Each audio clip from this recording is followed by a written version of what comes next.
Minimalism, the Japanese art of declutter to organize your home life. Be content with what you have.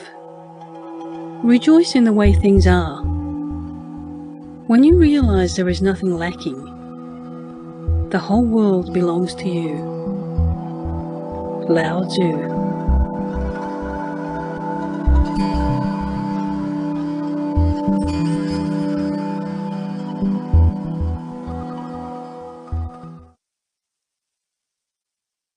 Introduction. Minimalism is about reducing how much investment you place in things which are congesting your life. It is not just about minimizing the stuff you own. This inevitably happens once you start on the path of minimalism. It is about considering the things and experiences in which you are investing too much of your time and not giving you joy. Consider minimizing their effect on you or removing them entirely. In other words, minimalism can be said to be a form of tumor surgery on your life, where the tumors are all the harmful, addictive, and time-consuming things within your life. It is also a lifestyle, which is to say that minimalism has to be practiced on a daily basis and not just when you need to free up space. It also applies to various areas of your life. This book deals with minimalism in different facets of life, from clothing, pets, and the home to storage options and specific tips.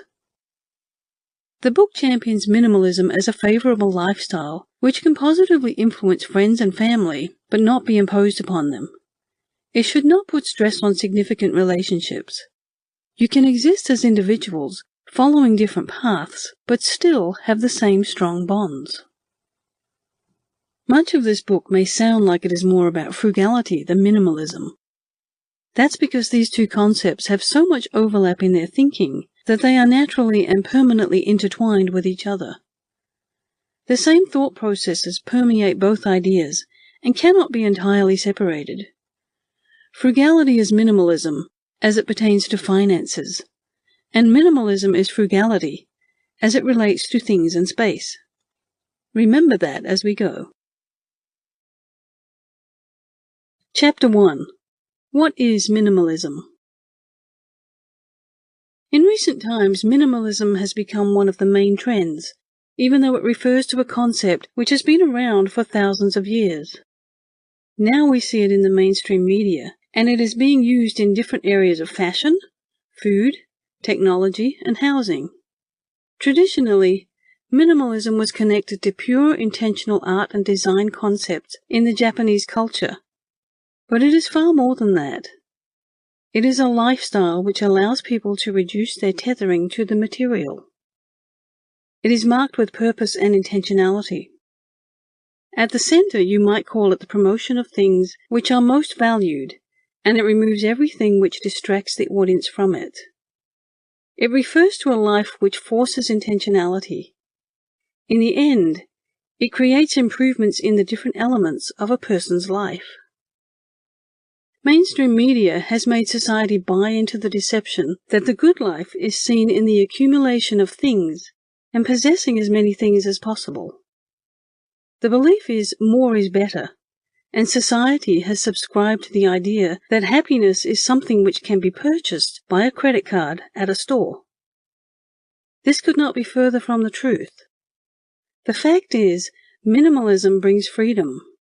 It allows people to get off the continual treadmill of consumerism, so to speak, and will enable one to seek happiness in other aspects. During this time, it allows for friendships to grow and experiences to become that much richer, as caring is separated from what you can buy each other, and it becomes more about the experiences that you have together. The present world goes at a breakneck pace. People are too hurried and stressed.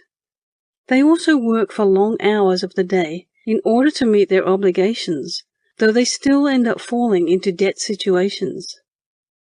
They also rush from one activity to the next, and even multitask, though they still do not manage to be at rest when everything is done.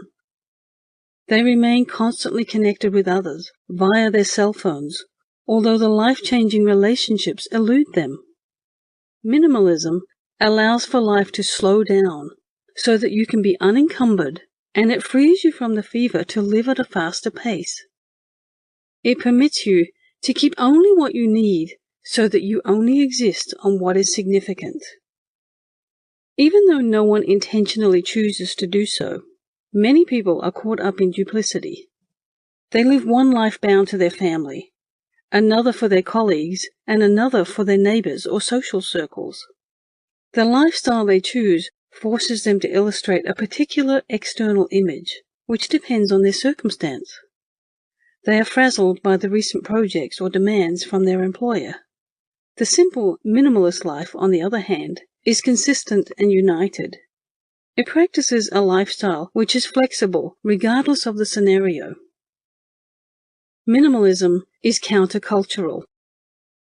Current society not only idolizes material things regarding food and objects, but it also places incredible value on fame and celebrities. They are photographed and regularly interviewed to provide content for entertainment, which is then fed to the masses at a fee. Their lives as seen on screen are held as the gold standard by which everyone should aspire. Those who live minimalist lives are not similarly championed through the media.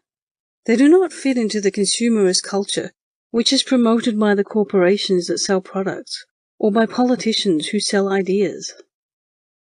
While most chase after success and their version of fame, minimalism goes against all of this and invites the individual to take a breath and consume less and instead focus on the experiences to be had. Similarly, when you come across a person living a life which has been simplified, you would probably recognize that you have been looking for the wrong things the entire time. The process of minimalism is both empowering and challenging to people. Just saying no is hard to do, but it will empower you as the individual to live life the way you want. So that you know what minimalism is and the benefits of it, here are some actionable steps to get you on the path. 1. List the current commitments that you may have. 2. Set priorities for those responsibilities from most to least essential. 3. Eliminate the least essential ones in sequence. 4. Start the process every month up to the point you are only doing things which give the most value. 5. Say no to the things which do not move you in the direction that you would like to go. 6. Sincerely ask yourself if you honestly need something. Misconceptions. There is no right answer to this question of what minimalism is.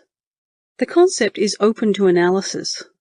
As opposed to trying to include everything in minimalism, it would be better to try and ascertain what it is not. There are several misconceptions concerning minimalism. By addressing them, you can start to understand that it is not attainable for everyone. Minimalism is about getting rid of all things you possess. It is true that a large part of minimalism is the removal of things from your life. However, the focus on minimalism should not be concerning what you are ridding from your life. The concentration should be on what is gained when you let go of the excess things that do not deliver value in your life. As opposed to focusing on what you need to get rid of, instead look at what minimalism brings to the table. Minimalism provides more space, time, peace, and freedom. It is not about deprivation here. It is about intentionally choosing to live with fewer things, so that you may have more space and time for the essential things in your life. Minimalism and being frugal are one and the same. Being frugal is about looking for opportunities where you can save on resources. The minimalist lifestyle may lead one to spend in a more careful manner and save funds as one buys less and shops in a more intentional way. Being frugal, though, is not the primary intention when it comes to being a minimalist. There happens to be an overlap between being frugal and being minimalist because they both promote the concept of being intentional concerning the way that one spends their money. There are some who turn towards minimalism to be more frugal, although minimalism and frugality are not the same things. Minimalism is more than just having less to saving money. It is about living with less money so that you have the time and space for the things that matter in your life. At the same time, minimalists make a choice to purchase fewer things, although they buy items which are of high quality. They are still intentional concerning their spending by purchasing fewer things. They may not be focused on practicality, as they are not willing to pay more, even if it is a high-quality item. They would prefer to minimize spending on assets entirely because saving money is the end goal. You cannot have collections if you are a minimalist. One of the misconceptions is that you are not allowed to keep things you like, or that you may not keep collections of things that give you happiness. Minimalism does not endorse getting rid of everything that you possess. It just means that you have to be intentional about the things that you do keep. That would mean curating possessions to the only items that you love and can use. Getting rid of the excess stuff means you can utilize and enjoy the things which you love even more. The critical thing when it comes to minimalism is moderation. As opposed to having 14 collections, you can opt to have just 1 or 2 of the items which you like the most. It may also mean that you trim the collection to the best pieces, so that you are able to highlight these pieces and not lose sight of them as you might in an overgrown collection. If you have a hobby which requires storing physical supplies, it is possible to designate a space in which you would keep the supplies and then be intentional and limiting the things that you store in this particular space. It is also about intentionally curating the things that are saved, keeping only the supplies which would be actually used, rather than just stockpiling all those supplies which are seldom used. Minimalism does not mean that you deprive yourself of things that you like or activities that you enjoy doing, but it should only be done in a way that would be significant and not just for the sake of itself. The entire point when it comes to minimalism is the removal of the excesses, so that you can concentrate on the things that you value and utilize the things that you enjoy and love. Minimalism is equated to stark, all-white rooms which are devoid of life. When people talk about minimalism, the first thing that comes to mind is all-white, dull and dreary rooms which do not have any decor or furniture. This is not the only way to achieve minimalism. It does not have to look a certain way. A room following the minimalist orientation may also be colorful with candles, throw blankets, and pillows. It is a success when the only things that you keep in your space happen to be the ones that you use and love the most. It needs to be personal and unique for your pleasure, so every person's version is going to be different from this perspective. It is about finding the right amount of things for your use. Determining what is enough may be different for everyone. The main thing is to only keep what would add value to your life and then dispense with everything else. So long as everything within your living area is something that you use a lot or you love, then that is minimalism. You need to be specific concerning what you want minimalism to be within your living area. For one, the phrase cozy minimalism is descriptive of a space which is not cluttered and minimal though it is still cozy. It can help to use terms like this to be particular and clear about your vision for minimalism. You can then use this vision for the creation of a minimalist home which would work for you. You don't need to be concerned with following the minimalist decor preferences of another individual. You need to follow certain rules or standards to be a minimalist. There are people that are experimental with following rules, such as living with less than 100 items or having less than 37 pieces in their wardrobe. This is, interestingly, not the only way that a person can be a minimalist. The best thing about minimalism is someone may create their own set of rules. Those rules can evolve as a person's life continues to change. Experimenting with a set of rules may be exciting and challenging as an experience. However, you should not let yourself be turned off or feel confined because of these guidelines. You only need to figure what works for you. You should come to the realization that minimalism involves identifying that which you value the most and then removing everything that does not align with these values. You cannot be a minimalist if you have children. Minimalism works only for the young and single. Anyone can decide to go on the path for minimalism. Where you live or your occupation, or if you have a family, are not relevant. In fact, the larger the family, the more benefits you would gain from minimalism. The more people that are in one's house, the more things that a person will have. Removal of excess and the adoption of a minimal lifestyle may be more significant within these families. A minimalist type of family may also be different as compared to a single minimalist. Neither is more or less minimalist as compared to the other. In each scenario, minimalism entails the identification of what you value the most and then removing of the excess so as to make more room for that which is cherished. Their values may differ, so what they may keep and discard is also going to be different. Minimalism will work for any individual that is willing to put in the time and effort to remove the excess in their lives and make room for the things that matter most. Minimalism only applies to your things. Getting rid of the excess is one of the prominent aspects when it comes to minimalism. Although the physical materials are just one part of what is minimalism, it actually goes beyond what you have in your possession. It ought to be applied to everything in your life. It needs to be about deciding what adds value in your life and then removing the rest. When you start living with this ideology, you may realize the minimalist lifestyle is more than just decluttering of your house. It may be applied to the way that you spend your time, the kind of consumer that you become, and your financial situation. Japanese art. A lot of the time, minimalism is linked with the traditional Zen-style design. The Zen-style arts and design usually focus on the elimination of frills that are not necessary.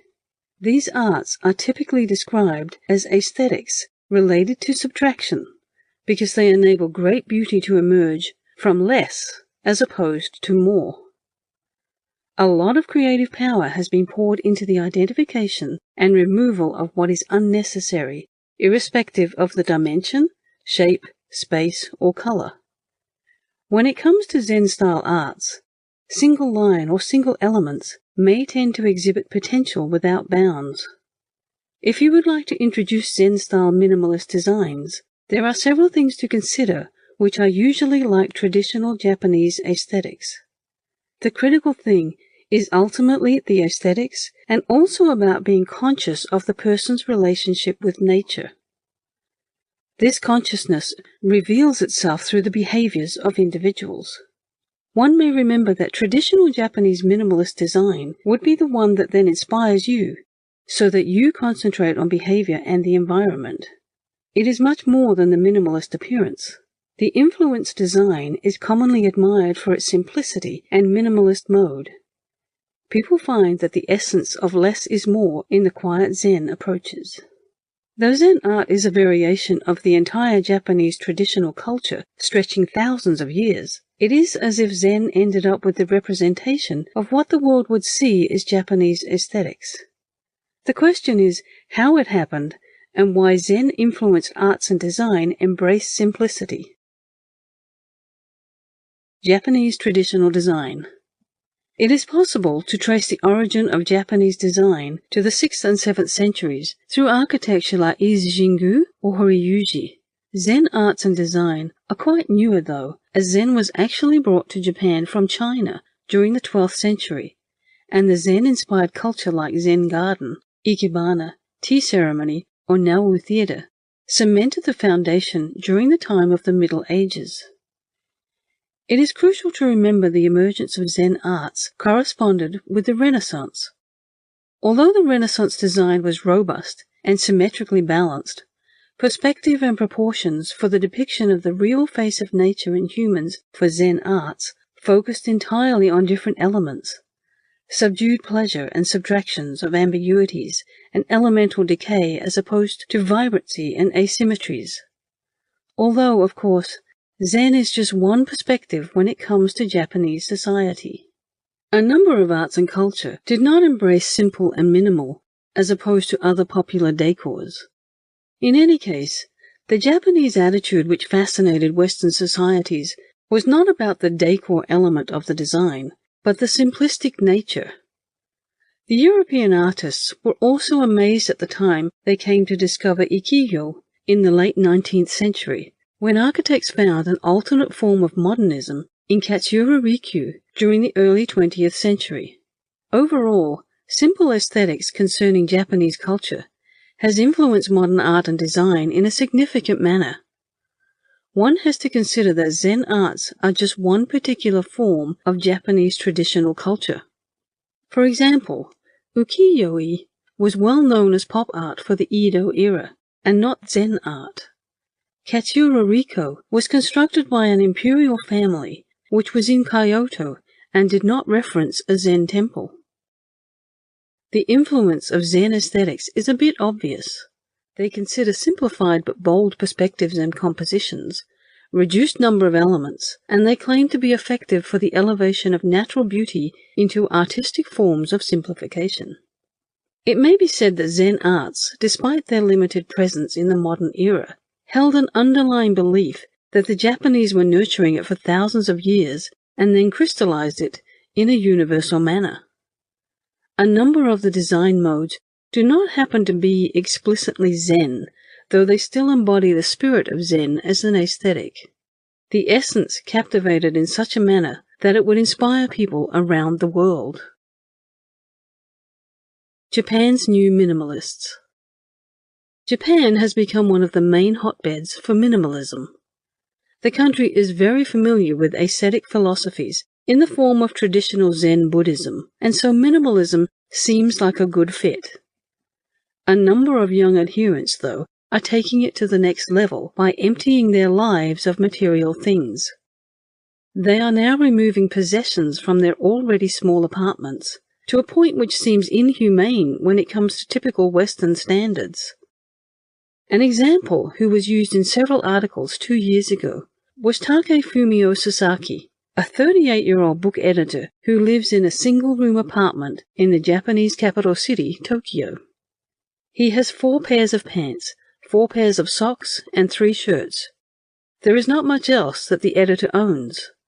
The transformation he underwent on this path apparently took place 2 years ago when he became tired of attempting to keep up with the trends or maintaining a collection of books, CDs, and DVDs. He decided then to chuck everything, and allegedly it was not as hard as one would think. He later wrote a book about his new approach to life entitled, "We Don't Need Things Anymore." In the book, he gave an explanation concerning his version of minimalism, which was initially utilized in the field of politics and the arts that believed in the idea of reducing things to the bare minimum. Currently, Sasaki says that he owns 300 items. He implies that he used to hold 10 times of what he does at present, and that he was not happy with that kind of existence at the time. Sasaki would find himself at the point where he was always assessing his self-worth on the things that he owned or did not own. This would be used as some sort of measuring stick, and he never liked how he measured up. Sasaki came to the realization concerning danshari, which is also a Japanese concept for decluttering, and started on books by Marie Kondo, who had an idea related to keeping things that create joy, which was so ubiquitous that it actually got name-dropped in the reboot of Gilmore Girls. It took him about 6 years before he was able to fully declutter his life, which was apparently maximalist. For him and many of the young Japanese population, it is not about how little one has, but the way it makes one feel. Sasaki gives his minimalist lifestyle credit for helping him with loss of excess weight and becoming proactive and extroverted. He states that minimalism is just one of the many entries there is to a happier existence. If individuals have a lot of things in their home, but they are still able to maintain relationships and feel satisfied, he then thinks that the mission has been accomplished. Another hardcore minimalist is a 30-year-old that opted to discard his bed because it was tiresome for cleaning, and now he wears only 10 outfits during an entire year, reads digital books, and cooks using one pot. Another, by the name Eliza Sasaki, spent a month living from one bag and returned home in order to reduce her closet to 20 items of clothing and 6 pairs of shoes. At present, it would seem that her room is a vast open space. The other is Katsuya Toyoda, who is an online editor that only has one table and a futon in his apartment, which is 230 square feet. There are even some Japanese families with young children who are also embracing the theme of minimalism, which is a big contrast from the Western-style parenting that is steeped in materialism. A homemaker from Kanagawa Prefecture claimed that she switched decorating her home for clearing it out, and her husband and children followed in her stead. At present, her daughter only wears 2 pairs of jeans on different days. There was a photo collection of minimalist Japanese homes which illustrated Naoki Numahata, a freelance writer, pushing his daughter's chair to a table in a room which was empty except for some curtains on the window. There were only a few clothes hanging in the closet in another photo. Though the thought of having a home which is empty instills terror into some people, there is a certain appeal of not being distracted by the clutter of things. Similarly, it would also allow for one to entertain or educate in other areas, like through outdoor playing and traveling. The idea is quite appealing, though, for the urban dwellers. When one thinks about their home located in a small rural setting, you might find that many of your possessions are related to the quest for self-sufficiency and specialized appliances for making things from scratch, gardening tools, and boxes of clothing for different seasons. There is a sense of independence which you have when you own your tools or materials for the task, because it is not possible to rely on a support community to get these. The Japanese minimalists claim their lifestyle may save them in different ways when it comes to environmental events.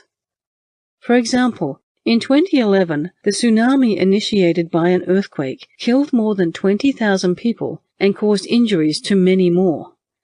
Apparently, 30 to 50% of the injuries that came from earthquakes have been caused by falling objects, which oddly serves as an incentive for minimalism. It is now easy to understand minimalism in this aspect in Japan and why it can be taken to extreme levels. When you have a lot of stuff, it suddenly becomes a threat when you are in an earthquake-prone area because they all become potential projectiles. It is better to have less to worry about in the event of a disaster. Why minimalism? Simplistic lifestyles and mindsets related to living with as little as possible have been around for centuries, and it has not always been the Amish and the monks taking on a Spartan lifestyle. The World War II economy brought a lot of consumerism and the American dream, which is geared towards getting a good job or having a house, car, and family. This arrived with the keeping up with the Joneses mentality, which has been there up to the present. For example, during the 60s, hippies and the communes sought to break from this material living. Before them, the Greek Epicureans tried to break the cycle, so to speak. Although strides have been made, it would be fair to conclude that everyone's lives can use a bit of lightening up. Unfortunately, people just work themselves into the ground the entire week, so they can buy more and more things. What is interesting is that no one actually believes that happiness is tied to the things that they own, but almost everyone lives as if there is a direct correlation. Personal levels of debt have also increased in a dramatic manner, so the problem is geared toward the relation between self-discipline, will, and objective perspectives. With that said, minimalism is not about getting rid of consumerism and clutter from a person's life. It's about finding your sense of self and then focusing on those things that you enjoy. It is also about the creation of a lifestyle which has been streamlined and focused on those individuals and ideas that enrich you. It is the center of what makes you happy and chances are it is not that boring office job.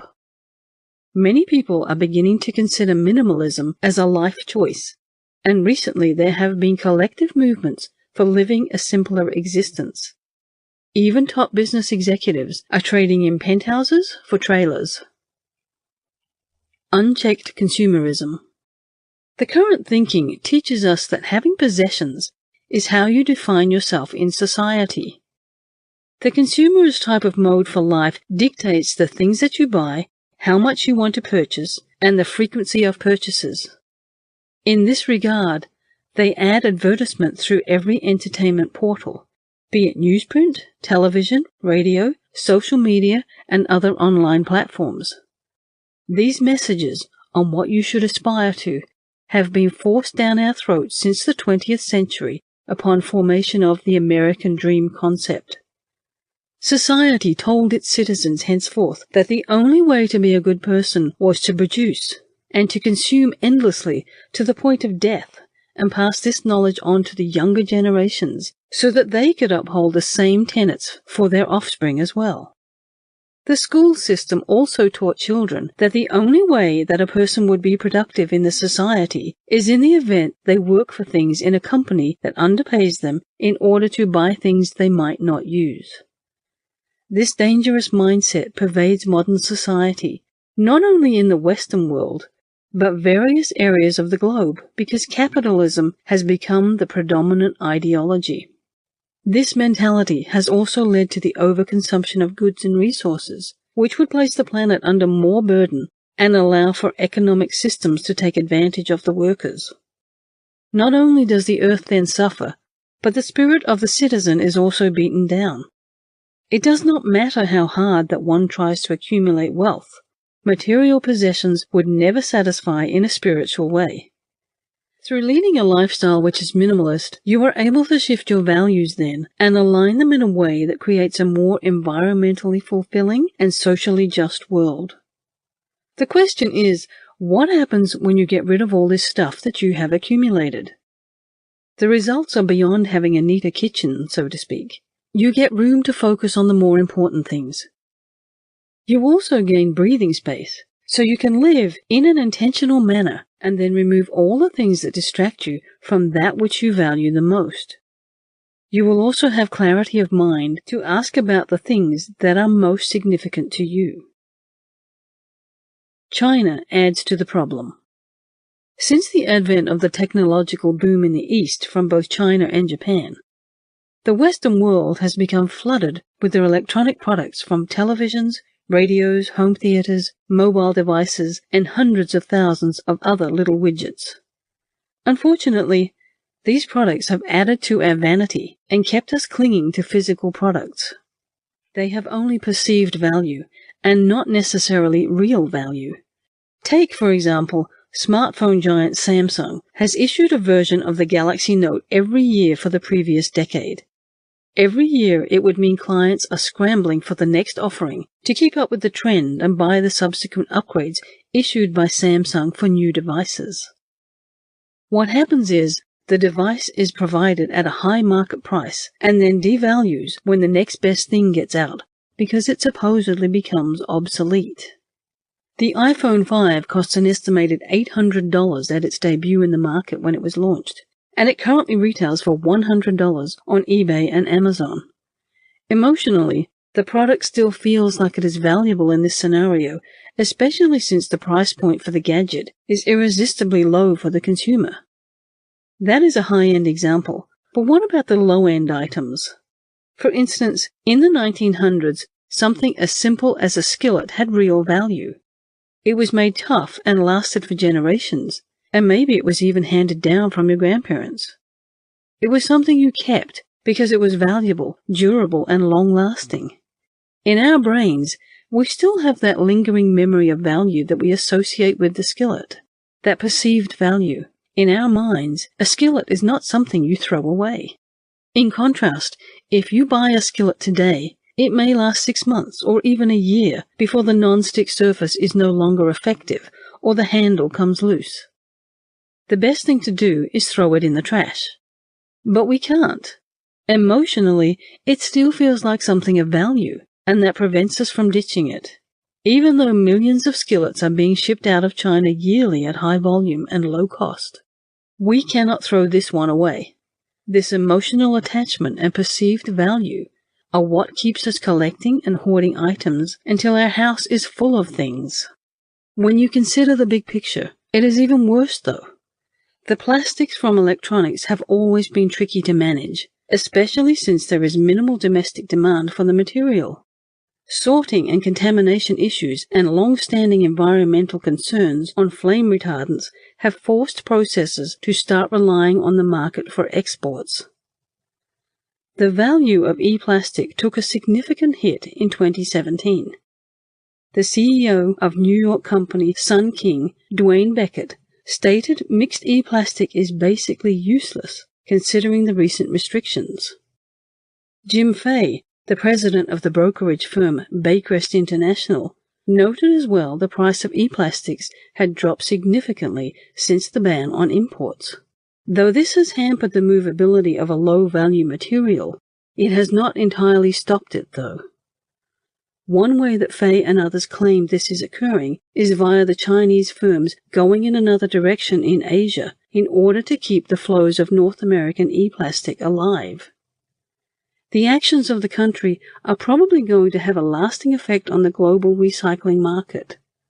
Wong from the CSPA claimed that China had been preparing to ban the imports of every plastic scrap by the end of the current year, though he noted particular forms of plastic scrap, like washed flakes, may be allowed for importation in 2018. A number of firms were even beginning to consider the long-term effects of this initiative.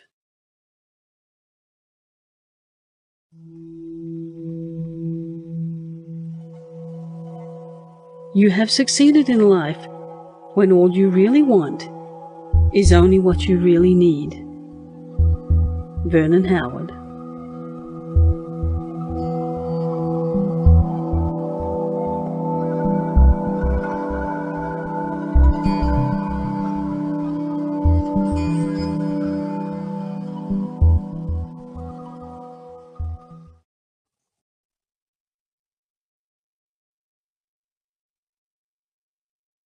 Chapter 2. Changing Your Thinking. The minimalist mindset is a combination of thoughts, feelings, and desires. When you practice this manner of thought, then you focus on living with fewer things or doing less to eliminate that which is unnecessary. People should focus on experiences as opposed to the accumulation of wealth and physical objects. This system of thought means you must let go of those things which you are not using or do not really want, and avoid bringing in new things until and unless they satisfy a particular requirement. You have to think about it as a constant practice or sharpening of your mental and emotional skill set. Without the cultivation of a minimalist mindset, minimalism is an ongoing battle. You may try and resist temptations to reduce the physical and mental clutter, and try to find natural solutions. However, the whole time, your urges may steadily build. In the same way as extreme weight loss diets, minimalism without the mindset leaves one destined to relapse, and possibly in a big way. Pushing against a person's desires can be considered a losing battle. In this case, if battling against one's desires are not what minimalism is about, then you might ask the question, what is this all about? This book is not here to tell you that you need to give up on your aims for a simpler life. On the contrary, the objective is to be realistic and to go about minimalism the right way. It is not going to be easy, but it's possible for one to change their desires through practice and actual desire. When you are cultivating a minimalist mindset, instead of just going through the motions and getting rid of things, it is not a losing battle. The motives are driven by your thoughts, and actions fall into place. You learn to love the simple life and see the reasons behind actions which people take as minimalists. The minimalist mindset is best considered as a reduction according to priorities. It should not be concerning throwing things out and wishing that you could get it back again. It is about making adjustments to reduce the material in your life and at a pace which is preferable for you. Over the course of time, you may then highlight that which is important. Objects are the most commonly envisaged cutback, though the minimalist mindset would also apply in the area of relationships, your relationship with yourself and activities, as well as other aspects of your life. The reduction is based according to priorities, so you need to make room concerning that which matters. You can learn the minimalist mindset on your own through practicing the concept of minimalism on a regular basis, and in a method that is not forced, taking note of the way that affects your life. Though the mindset is the one that desires less, you should learn to be happy with that which you already have. Try and appreciate how much you have in your life already, and realize that the relative value of material possessions, complicated lifestyles, and negative relationships is zero. Minimalism is a freedom from the things that you own and freedom from the desire to get more things which you may not necessarily need. You own the objects instead of the other way around. So, when you purchase things, you might want to form a checklist beforehand that considers why you'd like to go to that place or own this or that. In so doing, you will eventually come to a place where you find that life is to be shared and enjoyed rather than controlled and possessed. The minimalist type of mindset is a freedom from the modern kind of mania. It involves disengaging with the unnecessary elements in life which only serve to clog the physical and mental spaces. You should learn to refrain from things that would counter this intentionality, such as gossiping and small talk, which only serves to increase the level of your vanity. Living a simpler life means that you are not caught up with the latest news and trends. Minimalists also tend to live in a cleaner world, with less amount of production, consumption, and so there is less waste. This desire for a brighter future drives the lifestyle changes from within, and living with less contributes to that objective. Minimalism does not relate to dogma, though. There is no religion or a particular way of thinking about it. It is an intentionally driven urge for making reductions and prioritizing what would be valuable to you. It is done differently by different people, though. You may be living in the tundra or in New York City and still be practicing minimalism because it is subjective. It is a practice that comes from feelings and philosophies, which initiate within each person. As you go into the realm of reduction and the world of simple but strong values, you may come to find your internal motivations, so that minimalism is not really a struggle. Far from it, the actions needed to make the reductions will soon become natural. How to detach from items. One of the core essences for minimalism involves detachment.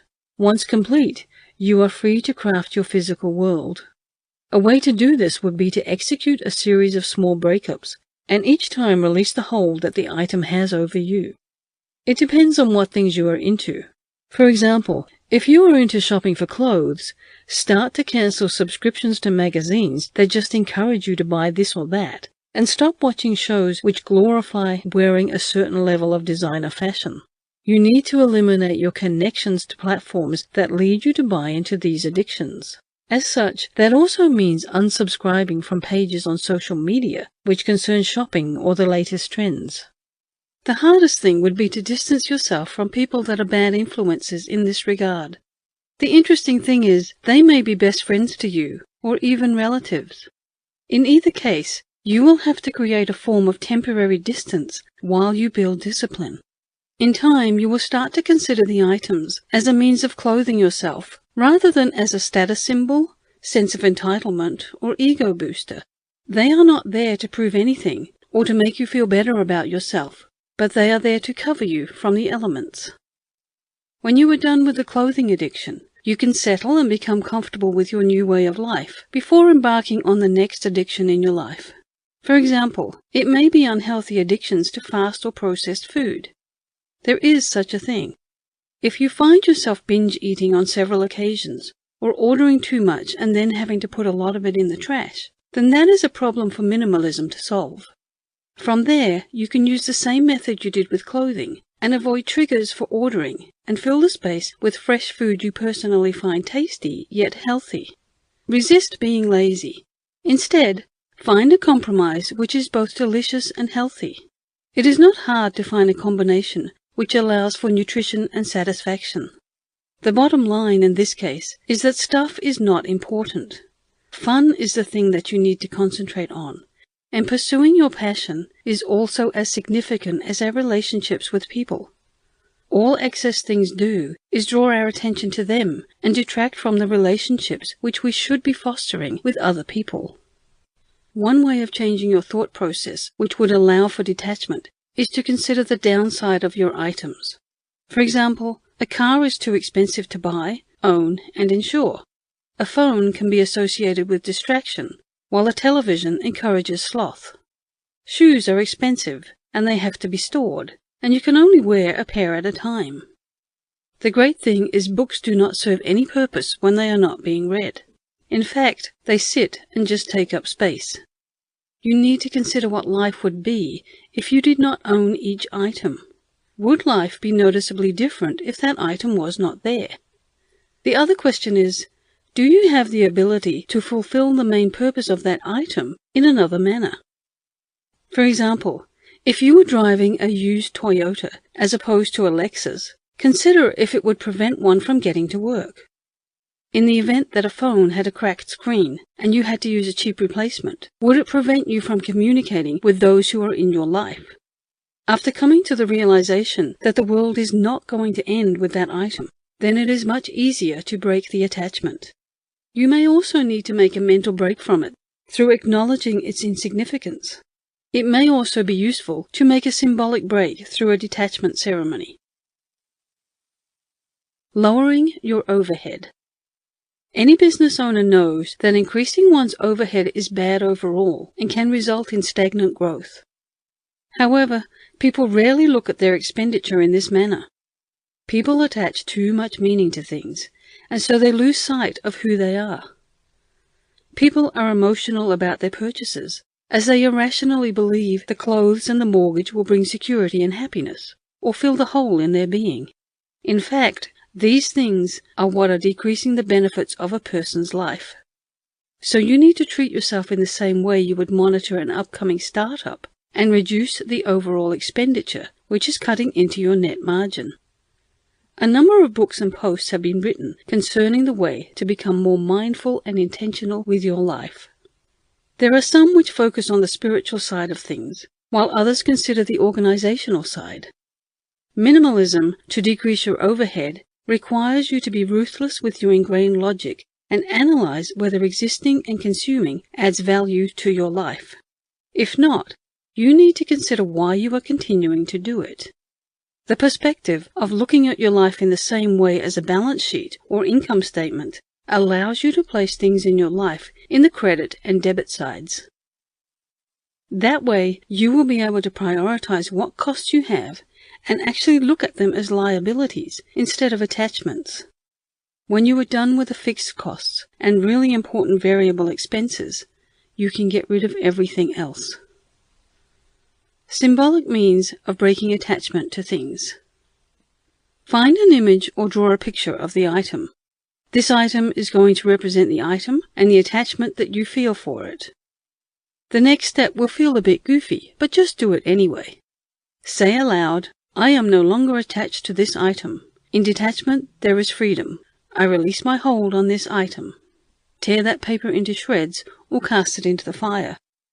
In order to enhance the detachment, you would then perform the ceremony with friends and family. Gather around the living room.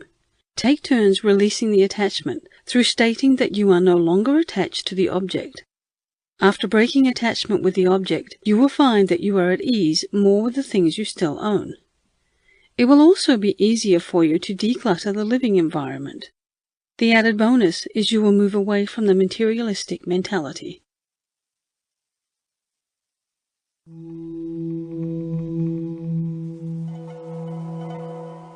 Too many people spend money they haven't earned, to buy things they don't want, to impress people they don't like.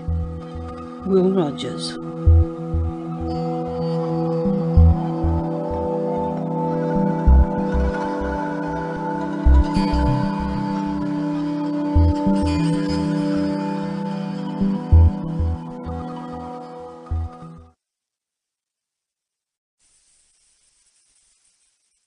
Chapter 3.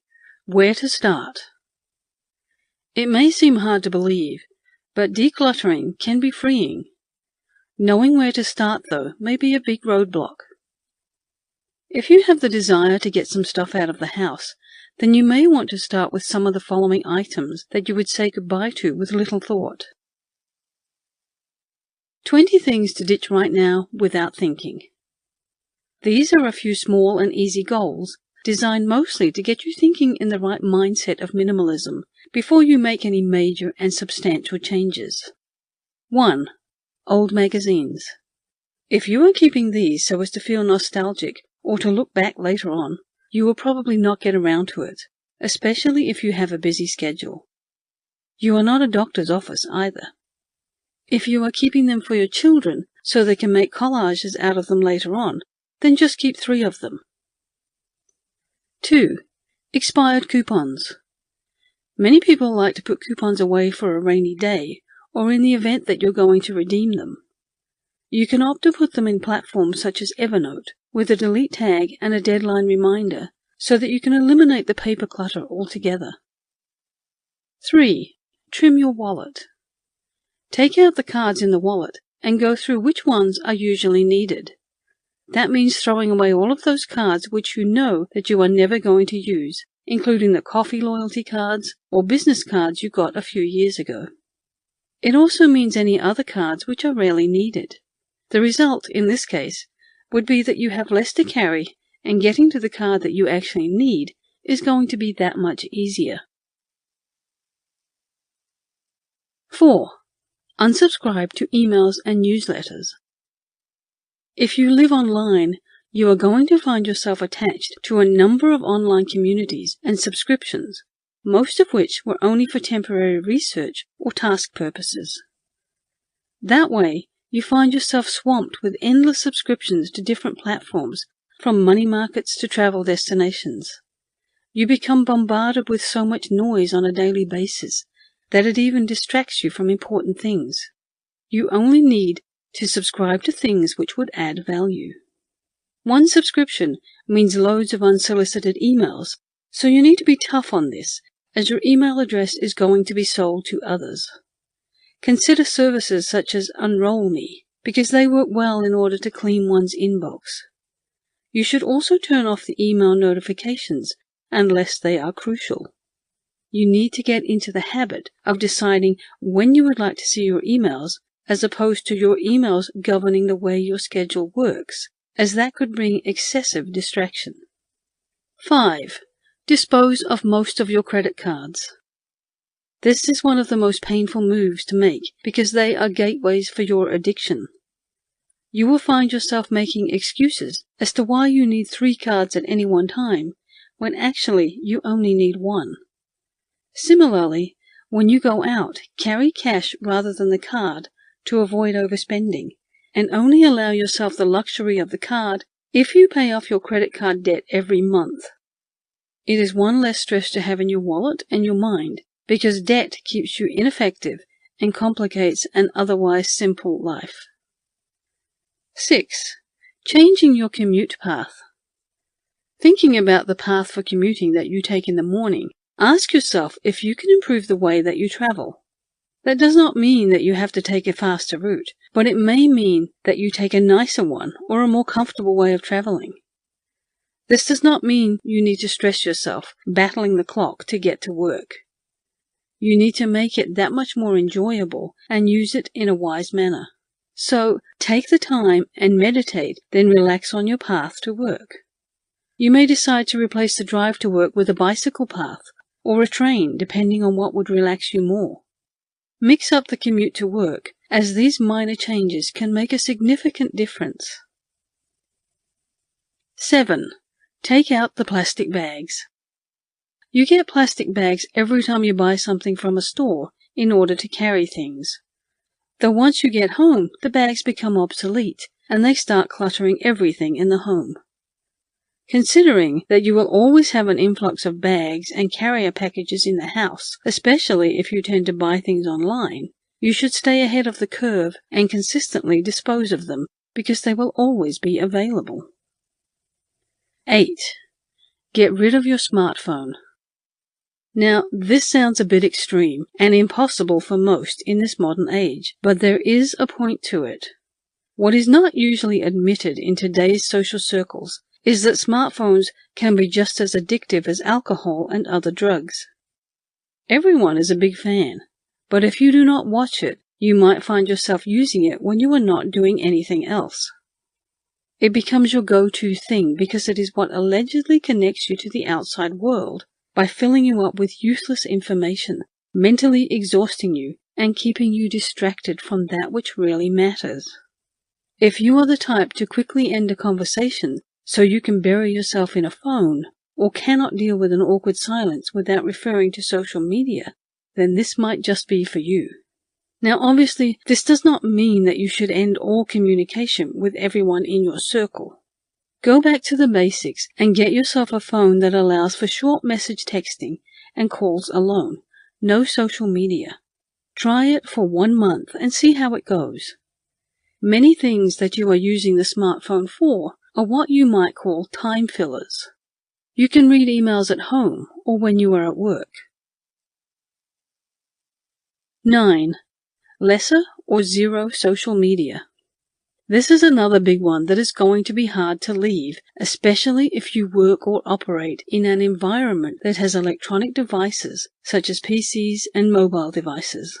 Social media is a big time filler which can possess you for hours on end, and there are several options to keep your attention honed on different subjects. This includes Facebook, which is the typical source of what is going on in people's lives, to Twitter, which can be used for political rants and meme creation. Between these two and YouTube, one can end up spending their entire day online without getting anything done when it needs to be done. This is not to say that you need to completely ditch social media. You might want to reduce your log-on sessions on 1 or 2 platforms. If you happen to be on Facebook, Twitter, YouTube, Snapchat, and Instagram, perhaps you could keep it to just 2 platforms like Facebook and Twitter. The next thing to do is to reduce the time that you spend on social media. Set up a schedule of your time allotted to social media every day and reduce it in half.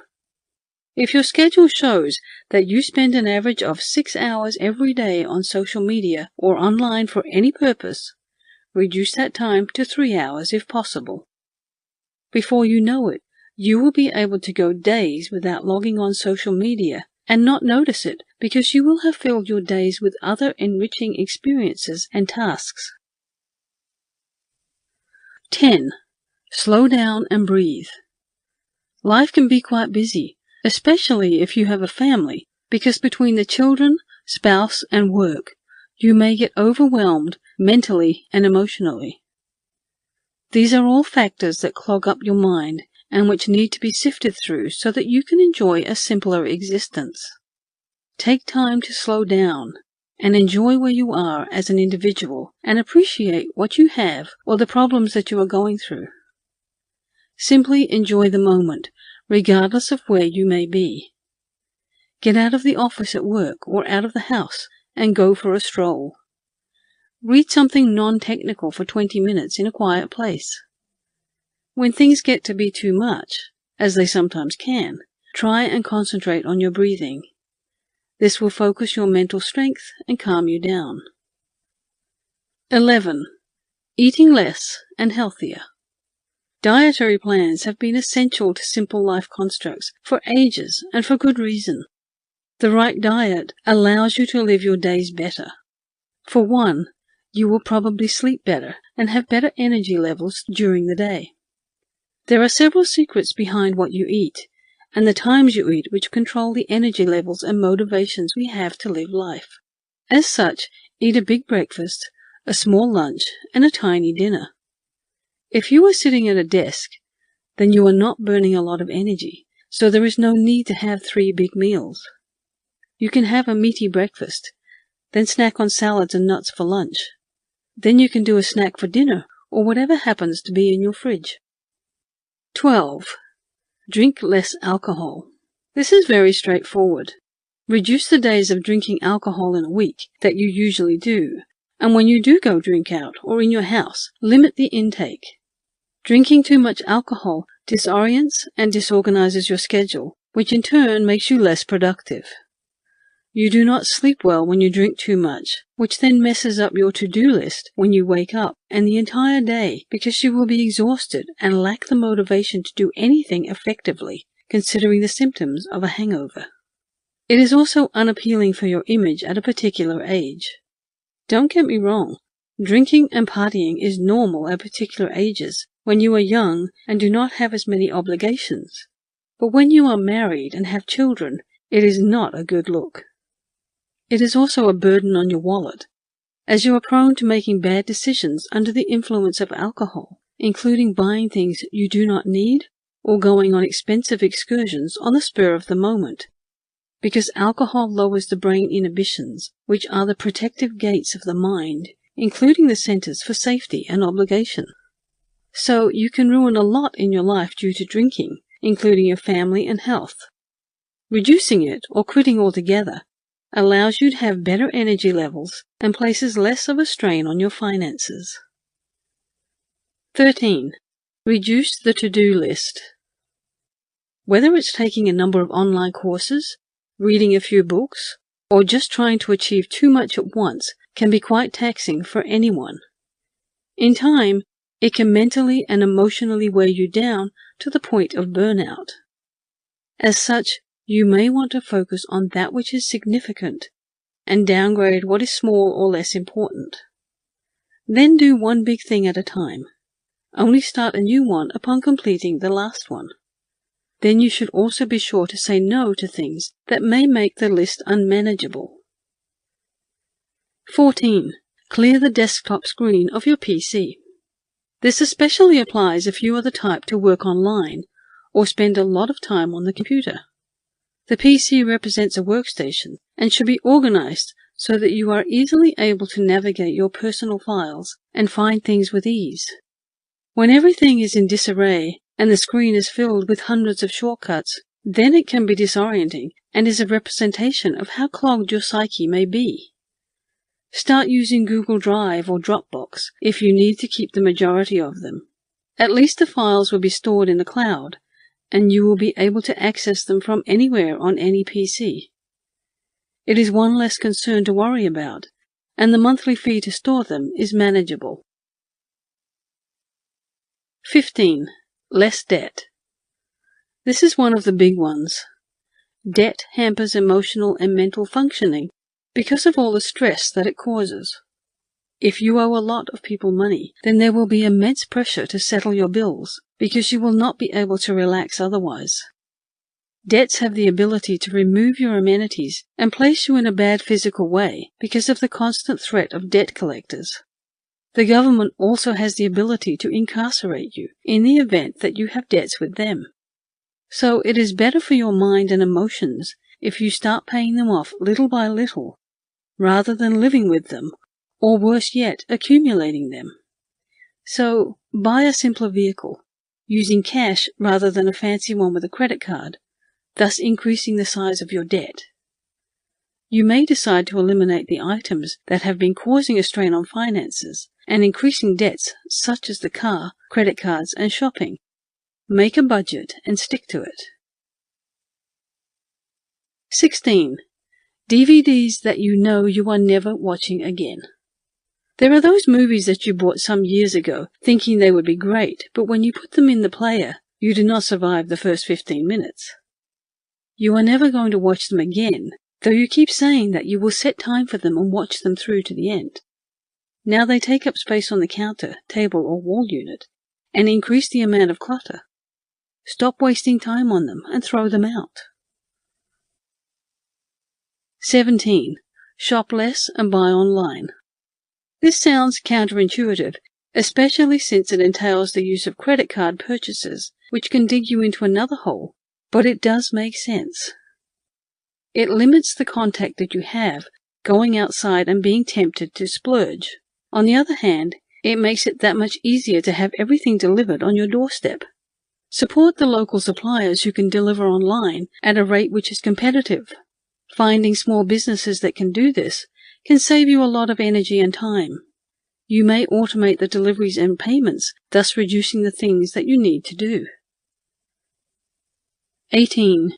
Scan and shred old paperwork. This is something you can do early on, as an easy win, so to speak. It would be advisable for you to get hold of a scanner and a shredder. Scan any important documents and paperwork first. Once you have all the scans of your important documents saved in your online cloud storage, Google Drive or Dropbox, then shred everything and make sure that you recycle. 19. Clear your wardrobe. This is also one of the easy wins that you can manage during the first few phases of your minimalism path. The first thing to do would be taking everything out of the wardrobe and piling it on the bed. The next thing would be to create 3 piles. These will consist of the things which are going to charity, to sell, or to the trash. Anything that you have not worn during the previous 6 months ought to go to one of the piles. Then you can work through each of the items and ask yourself the question of whether you truly need it. The rest of the items would go back into the wardrobe, and they can be sectioned off into each wardrobe type of clothing. Less choice is indicative of less time spent thinking about what you need to wear. 20. 4-day work week. This is the overall direction that people should be heading towards. In the event that you can supplement your 5th day of work from more earning and savings, then it is indeed possible. The objective behind the 4-day work week is to reduce the level of work-related stress caused by a full work week, as is the case in many high-functioning corporations. You hardly have time to focus on relationships, hobbies, or other dreams you may have had while working on other income streams. The way our companies are set up is that they do not allow people to be diverse in their income streams or skill sets. Consider renting out car space with companies like Curb. When you are on vacation, then you may opt to provide your home for rental purposes, to earn more money, or even rent out your car, since you will not be using it. Think outside the box so as to change up the work week. How to get your family on board. If you have already instilled minimalism into your life by adopting simple living, there are going to be a few issues when you introduce this mode of living to your loved ones. It is possible that those who are close will not be comfortable with this new direction in life.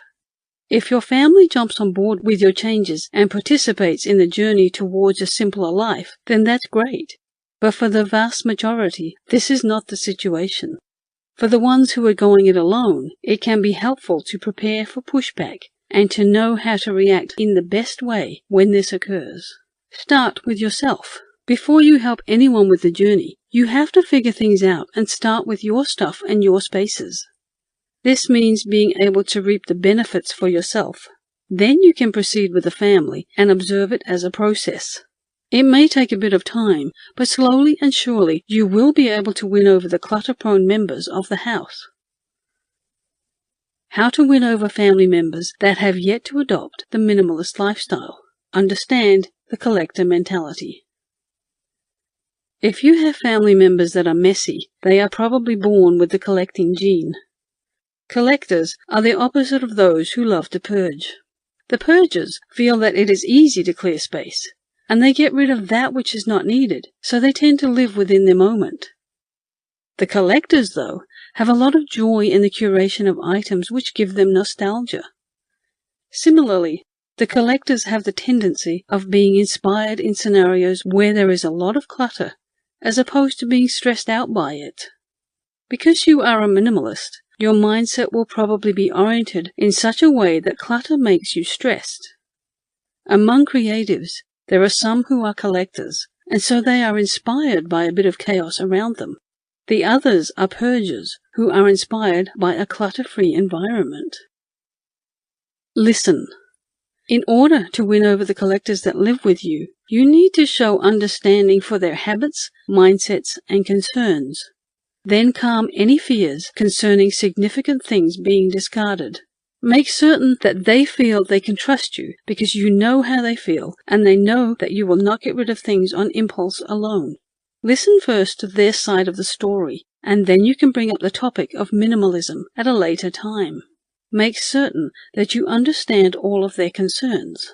You may start the conversation by saying something like you would like to simplify their lives through decluttering and take on new approaches to owning things. Then you may ask how they feel about living with fewer things. Of course, it may not get the traction that you want at first, but a non-threatening approach is the best way you can broach the subject. When you are listening, repeat their concerns back to them in your own language. Ask if what you are saying is the way they feel. On top of making sure that you comprehend, it will also help them feel that you are on the same page and that you have a great attitude toward the situation, which is not aggressive. You should note this step would be best done in a one-on-one setting. That means family meetings, including everyone, is a no-no if you want to discuss minimalism for the first time. That is because every individual is going to feel more listened to and valued when it is only the two of you. That is the best way to approach such a sensitive subject. Otherwise, you may risk making the family feel like they are being steamrolled and forced to take on something which they did not endorse in the first place. Explain yourself. Once you have listened and communicated on a one-on-one basis to each of the family members, you should go on to explain the reasons you are drawn to minimalism and the things that you hope to accomplish. Love and reassurance. It is crucial to show love to your family and friends and reassure them in the manner that they need so that they become reassured. Even if you think that your family members know why you are adopting minimalism, they still need reassurance that the changes are going to benefit the relationship rather than detract from it. Remember to choose your battles, so you can tell your spouse clearly before they start to become insecure about things that you are not phasing them out of your life, but that you are actually doing it so that you can have more time for them and so that you can be happier as a couple. You should consider the fact that fear from other people that are not as close is a sign that you are growing. Various methods to introduce. There are many reasons behind the approach to minimalism and different attitudes behind doing this. There are some family members who may be motivated by the compassion illustrated by caring for the environment. Others would be motivated more by the aesthetic potential. Others will be inspired by the adventure they can imagine if they travel the world with what they could fit into one bag. Others might be frustrated because they are not able to find their favorite things in the clutter, and so they will appreciate the minimalist approach. A 17-year-old teen may be ready to save their money for the things they want, such as a camera, car, or anything else which is valuable, and so you might be able to show them how minimalism can help them achieve that objective. Younger children. When it comes to getting children on board with the minimalist approach, you may have to appeal to their sense of what is fun, along with personalities. For children at a certain age, just doing things that the parents are doing is all the fun they need in their life, because it is both a bonding and educational experience for them. A number of children also have particular fascinations with cleaning devices, such as mops and vacuum cleaners. So you might tell them that when the floor is clear, then they can vacuum. This may only work for a number of months or years, but by that time, you will have instilled some of the minimalist values you are championing, if nothing else. For example, if your child says that they want a toy, you can say they can have one after they have decluttered some of the toys they are no longer using. Give them a chance to choose which ones to discard. This will encourage them not to hoard or hold on to things which are no longer useful to them. Share your reasoning. Share with the family the particular reasons as to why you would like a simple life for you and for them. Tell them about working less so you can do fun things together. Help them to understand that you want to simplify the home and your life so that you can spend better quality time with them and have a better attitude toward things. Show them that it will reduce your stress and make you less irritable, which is better for everyone around you, especially them. Give them particular examples as well. For example, fewer toys mean less time for the children to arrange their rooms. Fewer things to do for mother and father would also mean more time they get to spend with the children as a family. Bring on the compassion. Make your family discuss other people and the reasons they can give to other people. Use the minimalism theme to have your family think about what they can do for the community in terms of charity. This can turn a minimalist exercise into a cause that would benefit those who are less fortunate. Encourage them to think about others and develop positive human aspects like empathy and kindness, which is increasingly rare in this society. Love over clean. Your relationships are more important than decluttering. If minimalism is the constant cause of strife within your relationships, especially with family, then you need to take a break. Allow for a difference of opinion, but do not let their clutter make you give up your journey towards a simpler existence. Minimalist living is going to benefit your life even if you just apply it to the domains within your home and life which you have control over. It is okay to just apply it to your things and leave your family alone if it is not worth the conflict. One has to pick their battles. On the other hand, a clean and clutter-free home is healthier and happier for every member of the house, and it is worth the effort required to introduce this lifestyle to every individual within the family. What will my friends think? In this scenario, you are paying off debts, decluttering, staying off social media, and you are eating better. Soon you start to realize that your relationships are the big assets in your life now. But the problem is that your friends are not changing at the same rate. The thing is, your friends should not have to change because you are being minimalist. If you loved them before, then you can still love them the way they are. There may be changes in the way that you interact with them so as to protect your lifestyle, but if they really love you, then it is likely that they are going to be open-minded about your new path. Share your lifestyle, but do not impose it on the ones who you love. Tell them about your plans to consume less and pay off debt. They will learn from your example rather than the things you say. In your previous life, where you would have engaged in mindless consumption and included expensive dinners out, trips with friends and shopping sprees, consider a number of suggestions. Go outside. As opposed to meeting for lunch, a movie or coffee, you can go for a walk, hike, or a game of tennis. You may use the experience in order to connect and boost your heart rate at the same time. Other community events. You may not have to be Italian to go to the Italian festival. Consider what is going on in your city or town. The chances are there are a number of free classes and other events to take advantage of. You can challenge friends to suggest an activity and then vote on one each month as a group. Volunteer together. Sign up as a collective to work at your local soup kitchen or other organization. Potluck dinners. Spending hundreds on dinner, wine, and a generous tip was previously fun, but now that you know what is important, you can host a dinner at your residence. Or you can set up a barbecue in the park. Everyone can bring a dish or beverage, and you may spend more time engaging as opposed to getting the attention of the server.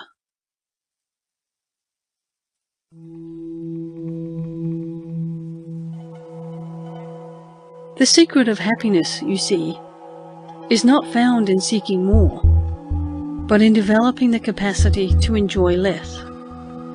Socrates.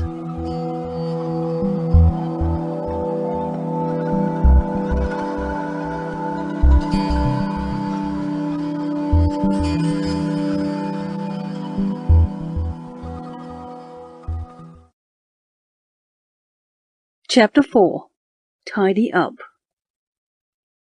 In the United States, minimalism is not exactly a point of pride, so it's especially remarkable that the brutal tidying approach took off in America. This means using a no-nonsense selection and elimination method.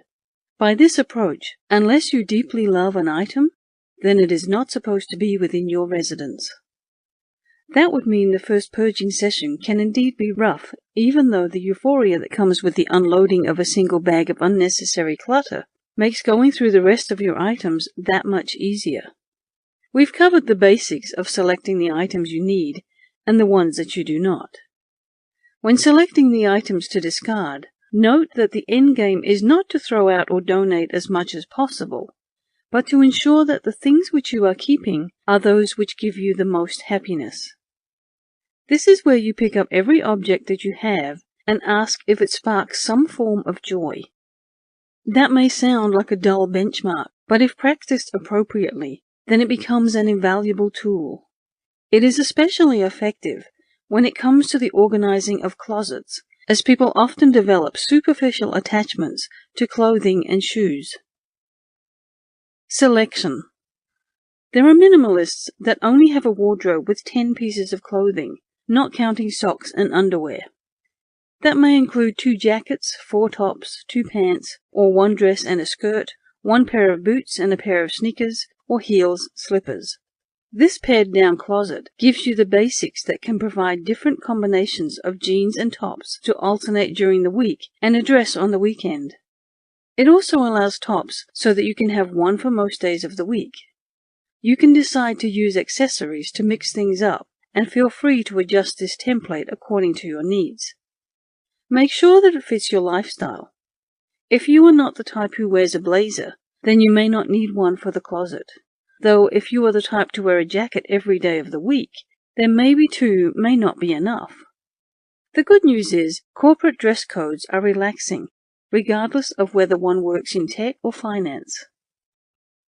Any way that you adjust the list, there are a few characteristics that you want in it. Every piece will need to be as versatile as possible because it must work in different outfit combinations and environments. For example, one may appreciate torn jeans, but you will more likely get better use out of the ones that are dark washed. Neutral color attires like black, grey and white are more easily interchangeable, and they can be matched better as compared to the bold patterns which would clash with the ones around you. The other thing is that you ought to choose the items which are high quality. This will increase the lifespan of the attire. You also have to pay a higher premium for those better things as they are going to last longer. Seasonal. Place a moratorium on purchasing or shopping for attire.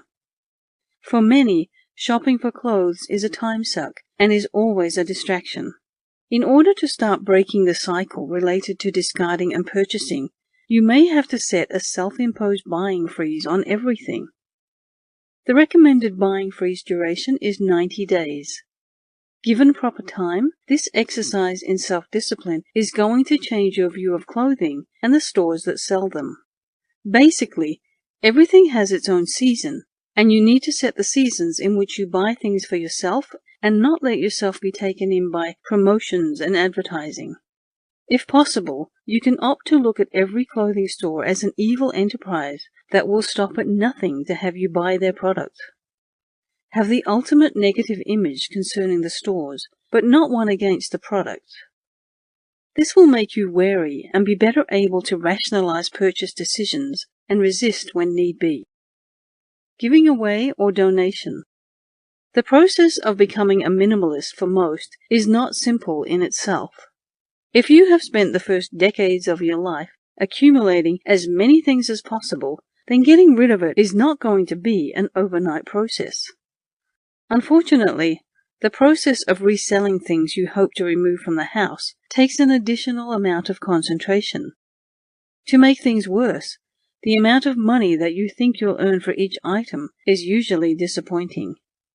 The exceptions would be for those things which are expensive, but other than that, the effort is not normally worth the financial return. Excess can become one of the main blessings to other individuals, as the items which are in closets, drawers, and basements can still be utilized by another person. If you do not have a need for the item, almost always there will be a person within the immediate community that could use it. There is more evidence than ever that people want to be charitable. If you were in a room of people and asked them how many wanted to be known for their generous acts, probably all of the hands would go up. There is only a small percentage of individuals that do not want to be generous. This is a thing which most people genuinely want to be true of themselves. The trouble is that for most people they are not able to find the excess so that they can be charitable. Although at the same time, their homes are filled with items which they have collected or possessions which have been accumulated and are not in use. These items can then become the extra which is needed in order to be more generous to the people within the community. As you start to practice minimalism, you begin to find a way to be generous, and not just while you are removing possessions, but as your life evolves in the future. Generosity should come as a product of minimalism, though generosity is not just the byproduct that comes from minimalism, as it can also be the motivating factor which helps you to continue on the path towards decluttering and minimizing the things you own. If you have recently discovered the happiness of living a more simple life and are starting to be a true minimalist, then you should seriously think about donating the possessions you want to discard. Find a local charity which has ideals that you believe in and donate your things there. Folding. The way that you fold clothes can be related to the way that someone may load the dishwasher, as everyone has their own approach. If you have watched someone load the washer and become horrified at the way they place the cups and bowls, and know that you will have to rearrange everything later on, the same can apply when it comes to folding clothes. There is a brutally strict approach for decluttering as it pertains to folding. The objective of these folding techniques is storing the clothes in a vertical manner as opposed to the horizontal way, so that you can access the jacket, blazer, or jumper more easily than if it were at the bottom of the pile.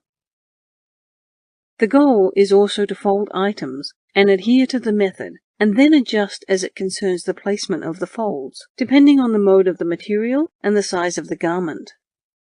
If you keep doing it, then you will find the sweet spot. This is the right placement of folds to make sure the garment is flat and taut, so that it can stand upright. If done correctly, the items, including t-shirts, are going to stand unaided and individual in a drawer, as the patterns or logos will be visible along the top edge, so you can easily see what is there. Having selected the one you need, you have the option to pull it out, and because the adjacent shirts would support their weight, they are not going to collapse.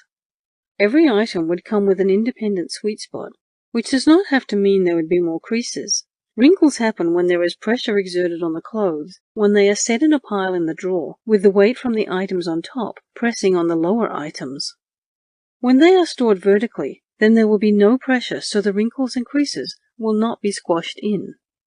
As you diligently go through your items, folding and then storing, you adjust the level of storage space, which is usually the right amount. Follow this approach of keeping only that which brings happiness and speaks to your heart, and you will be left with exactly the right amount of things which would fit into your abode. The other thing is, all these possessions can be organized in a neat manner and arranged with the use of the storage solutions that are already present. Shoe boxes are also a #1 storage option, apparently. They have the perfect height in order to fit into drawers to create dividers. If you would like, once you have finished the ordeal of placing your house in order, then you can spend time looking for and getting storage solutions with more appeal. But in the meantime, it would be good to use what is available to finish the task at hand. Also, don't underestimate the noise related to written information that can steal attention of your brain. Remove the labels from boxes or store them so that the information faces the wall as opposed to your field of vision. In this way, if you remove all visual information which does not give happiness, you eliminate the subconscious noise and create an environment which is calmer and more peaceful. You might also find that shoeboxes are quite useful when it comes to organizing underwear and sock drawers. The lucky thing is that there are online videos which illustrates how to fold and store the garments. The other clothing faux pas which people have been committing this entire time is folding the socks over each other. That seemingly innocuous and sensible action of folding the top of one sock over the other to keep them paired in the drawer has been the wrong approach. Doing this apparently initiates a level of tension within the elastic, which means the socks will not properly rest. Socks work very hard every day as they suffer so the feet can be comfortable. The time when they are in the drawer is when the elastic gets to relax. Through sorting them in a non-relaxing state, you do not allow them to unwind, as this is their holiday time. Similarly, The usual method of tossing the pants and socks into the drawer supposedly allows for some of the unfortunates to get jostled to the back, where they can be easily forgotten. The answer to this problem clearly seems to be folding in the right manner. Socks, like others, would have to be folded so that they would be able to stand on end.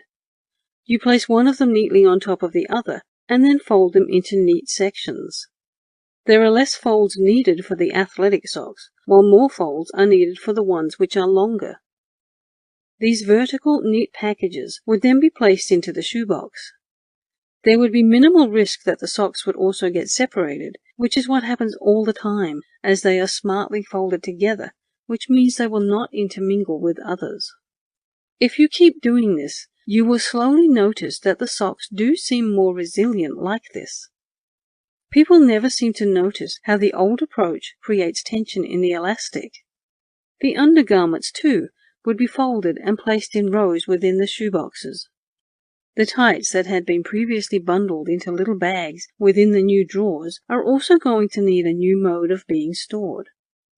They are too flimsy to be stored in a vertical manner, and so they are stored and rolled like sushi, so they are stored on their ends so that you would be able to see the swirl. When you first do it, it will be quite arduous as you spend time over the bed folding every item sequentially. Everything is categorized, and within each group everything is ordered. Once the work is done, you will immediately feel the benefits. The room will feel less cluttered.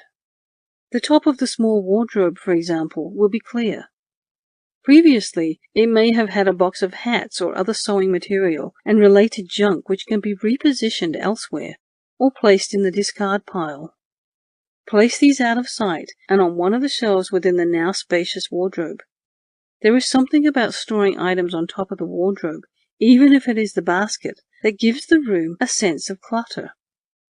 The other immediate improvement that you may note is the back of your door will probably be clearer. There is usually a row of hooks over there, which bustles with coats, scarves, and bandanas. These would have been depleted, and the chosen ones placed inside the wardrobe for selection on the day of wear. Books. Switching to Kindle. Kindle presents a host of advantages for the user over physical books, which encroach and create a need for space, along with the inevitable clutter. As such, they are a viable option when it comes to minimalism. For example, a Kindle weighs about 6 ounces and takes about the same amount of space as one book. Though you have the ability to jam as many books as possible in the device, you can take it anywhere. That beats having to take 4 or 5 books on a trip, especially when you have to make a dash through the airport because you are about to miss a flight. You carry less weight as well, which helps with baggage fees. There is also the factor of convenience if you decide randomly that you would like to read The Icarus Agenda by Robert Ludlum. There is no need for you to go to a bookstore or even wait for shipping from Amazon Prime. So long as you have a strong internet connection, it is possible to read any book you want almost immediately. New releases also tend to be cheaper when it comes to e-readers, as opposed to traditional book forms, considering the e-books do not have what is referred to as physical presence, and so they do not cost as much. Kindle also assists those who take public transportation, such as trains and buses, because it is much easier to read while standing up on the subway, as you can hold the book and turn pages with the same hand. This is not the case with paperback books. This can be done while the other hand seeks support from a rail or a pole. In the case of a traditional book, there is always that moment you have to let go of your support so that you can turn the page. It is at this point that most pray the train or bus will not come to a sudden stop and have inertia throw you to the ground, which may be painful and embarrassing. Books to keep. This is not a mandate that you have to discard books which you are not reading or which you have already finished, leaving you with only 1 or 2. It is an encouragement to go through every novel and consider whether you really want to keep it around for the next couple of months or years. These can also be categorized according to desire. There are some books that you would probably want to discard at the time and not feel too bad about it. You may want to discard others within a period of a few months because you predict getting bored with them or finishing them and moving on to the next. Put them all in categories of desirables, negotiated, and undesirables. The books that do not serve any purpose because they have already been read should be the first to go. You can donate them to charity or to friends and family. The first option, though, is usually the easiest to do. For some reason, giving books to friends seems like relocating clutter because there is a low chance they will actually get to read them unless they liked the book in the first place. Then there are those books which were given to you or purchased but you have not gotten around to reading for one reason or another. Unless you have a really hectic schedule, set a time within the next few weeks to begin reading them, and if this does not seem like an appealing plan, then just give them away. Get out of that in-between realm with objects such as these, because you will adopt a collector's mentality and end up with clutter. Here's an even better idea. Get rid of all your books. When the time comes to read your favorite books again, consider buying the e-book version on your Kindle or e-reader. Eventually, you will have all your books back, but in a much more convenient electronic form, as well as a much smaller footprint on your home. Digital music and movies. Music CDs. Music CDs can take up a ton of space, especially if your collection is large. The jewel cases are what make up the bulk of the space. Consider trashing the jewel case and just keeping the actual disc. You could store all your music discs on one plastic spindle, like the spindles that come with the purchase of bulk blank CDs. If you are intent on keeping the paper liner notes that are inserted inside the jewel case, consider removing it and scanning it to your cloud storage, and then throwing the paper copy away. Once all your CDs are on one spindle, you could decorate or paint the protective cover that comes with the spindle, and suddenly the stack of CDs becomes an art sculpture. You could also mount the discs directly flat on the wall in interesting patterns. Your entire collection would take up zero space and would serve as interesting and colorful wall art. Think of other ways to store your music discs out in plain sight as artwork. This way they add to the room instead of detracting from it. Another approach is to sell, donate, or give away all your music CDs. Eliminate them completely, along with the CD player, and instead opt for cloud music service. For a trivial monthly fee, you can have access to nearly every song imaginable instantly at your fingertips. Consider it renting music instead of buying it. Google Play, Apple iTunes, Amazon, and other services offer monthly music subscriptions. Movies and DVDs. You can consider all the same artwork and sculpture ideas for movie discs. Decorate with them, or stack them on a spindle and throw away the bulky plastic cases. Also consider ditching all your movie discs by selling, donating, or giving them away. Most movies are watched only once. Rent your movies from digital streaming services. If there is a special movie that you absolutely love and watch all the time, buy it through a digital streaming service. You pay once and have access to the movie forever. Don't buy any more discs. The same advice applies to bulky VCR tapes. Papers. Ditch everything. Papers include those things such as tickets, receipts, coupons, and old paperwork. Unless they are needed for tax returns, which are very important by the way, the best thing to do would be to chuck everything. The first step would be collecting all of the paper items in bags, drawers, and other places within the home or the office, and then placing them in a pile.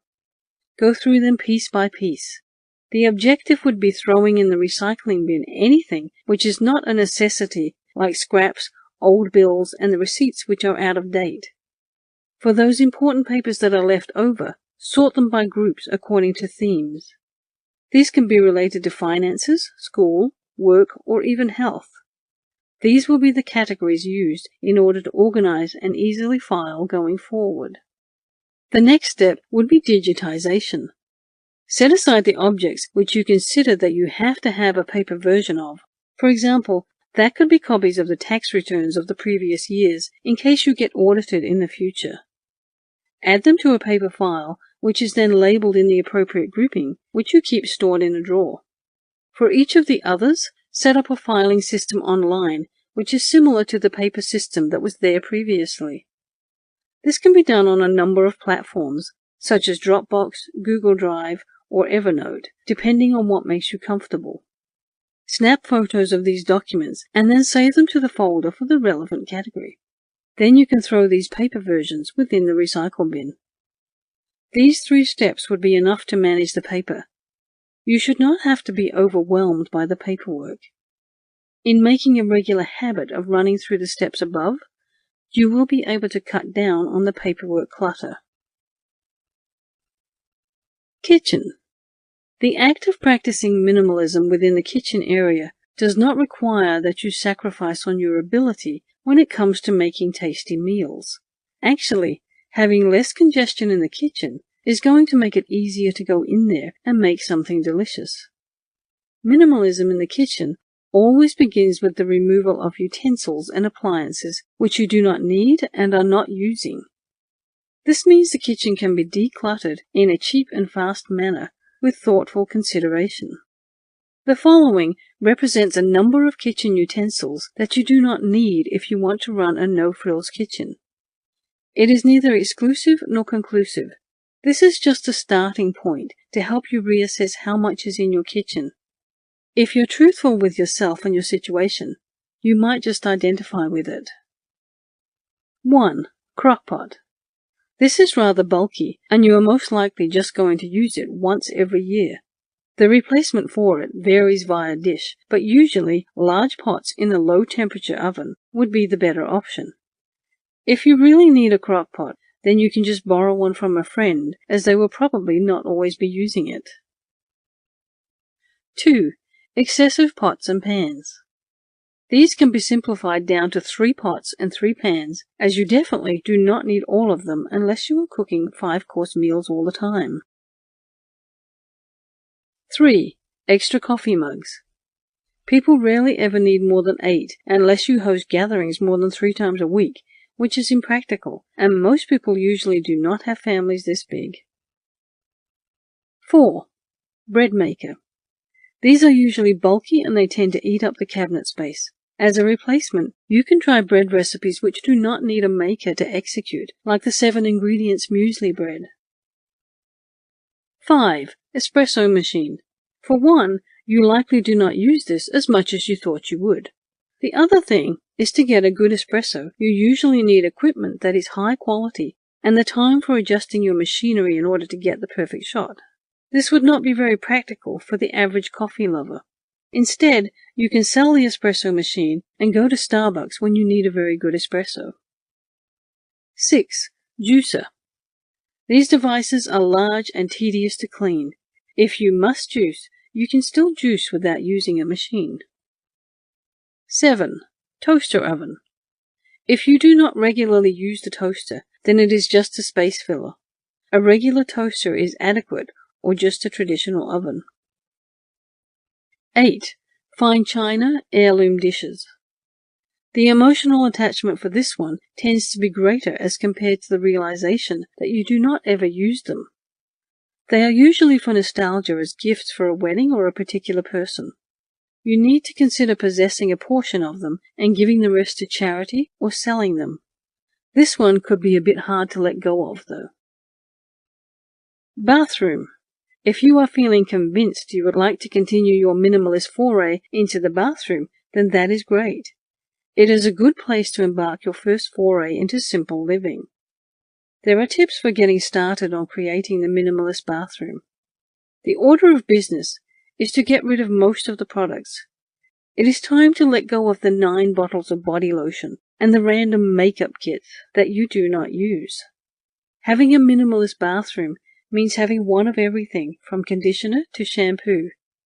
This is not a death sentence for those of you already cringing at the prospect. It just means that you will be clearing away the unnecessary clutter within your life. Next, you need to tone down on the decor. That is to say, no decorative seashells should be allowed. The objective is to create a clean and simple space. The bathroom is typically a smaller room in the home, so any extra decorations would make it feel much more cluttered.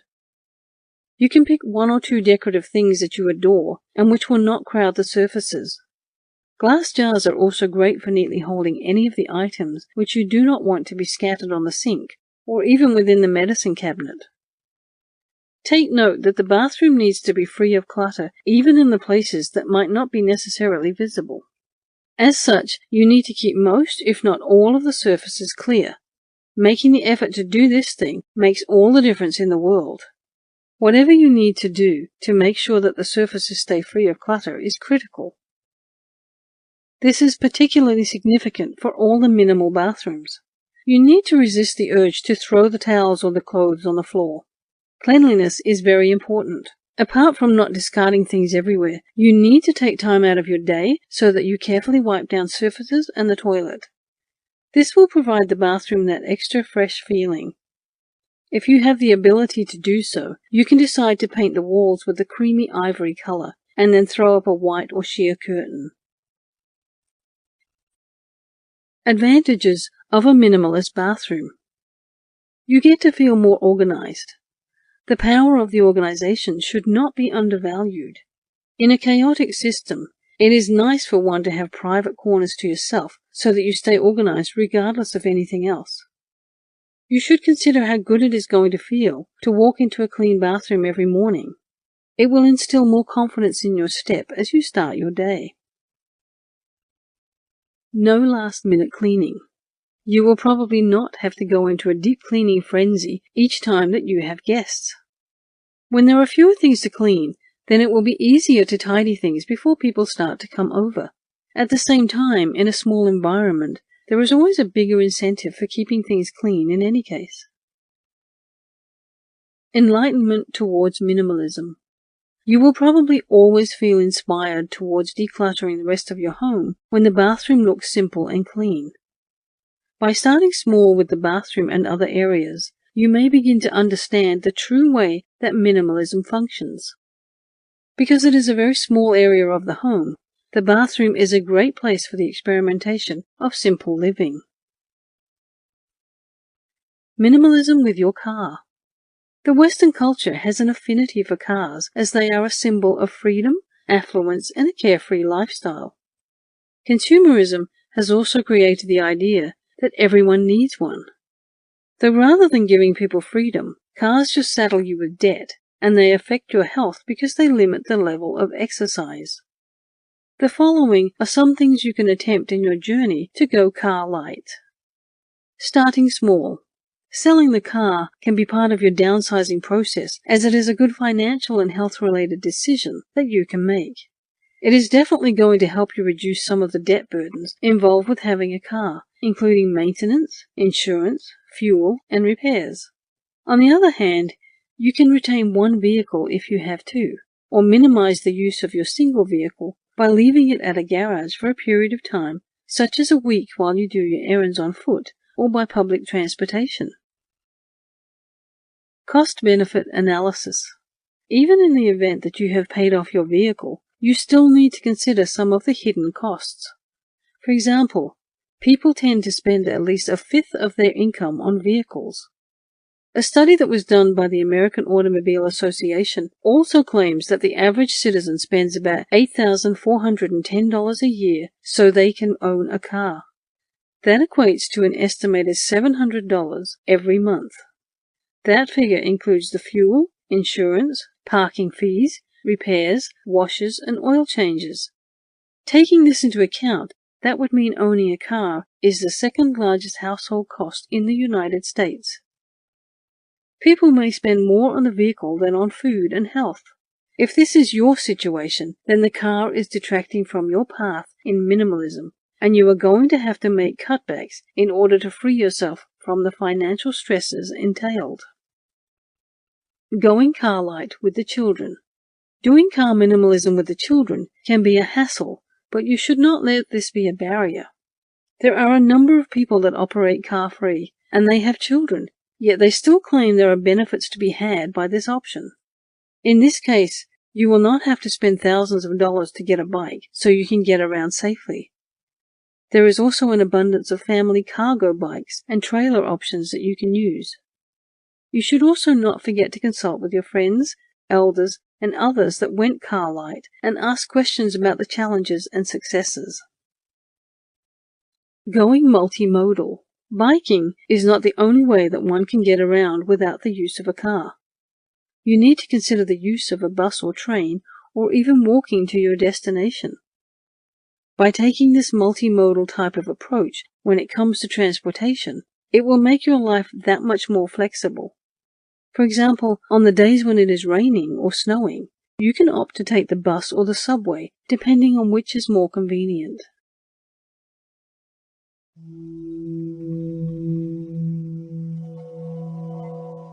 The ability to simplify means to eliminate the unnecessary so that the necessary may speak. Hans Hofmann.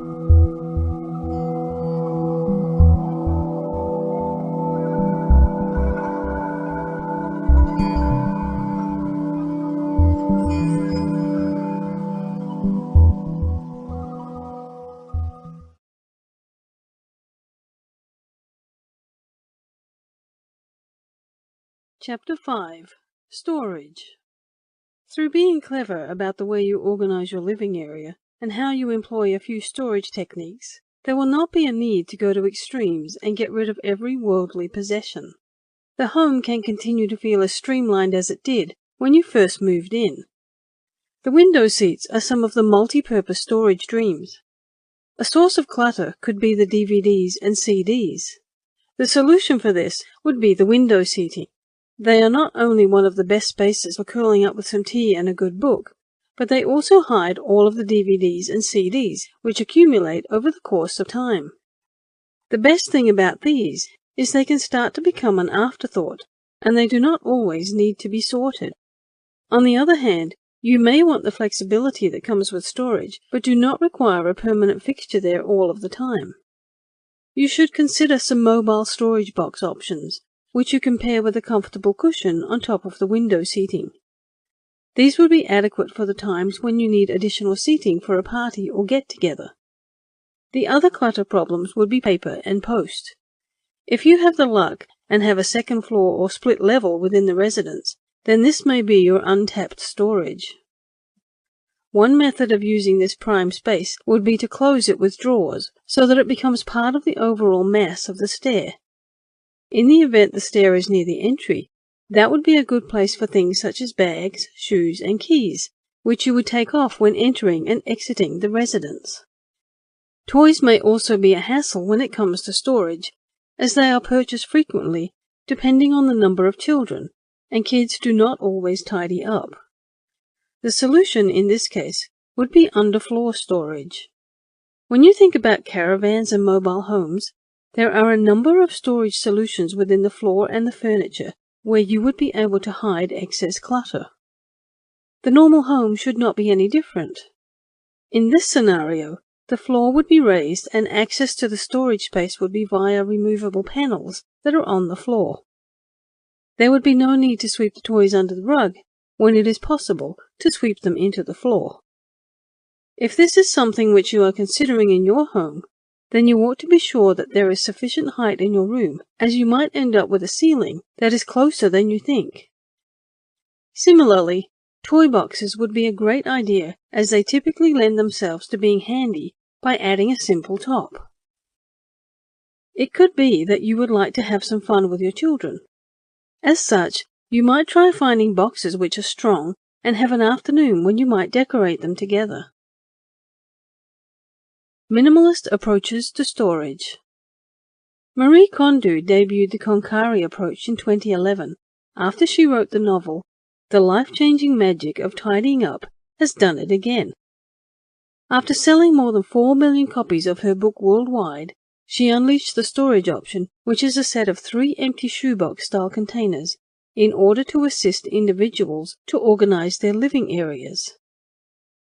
Known as the Hikidashi boxes, which is detailed after the Japanese word for drawer, the collection was designed in collaboration with Cecilia Ferrandin, Apple's head of packaging materials.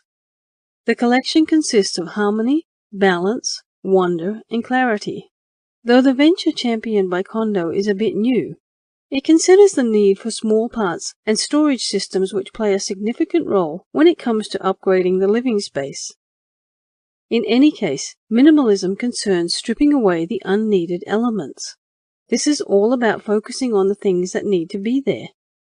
One of the ways to do this is incorporating storage systems which are well thought out and assist the homeowners in reducing the clutter and initiating a clean and streamlined look that is appealing to the eye and adds something timeless and aesthetic along the way.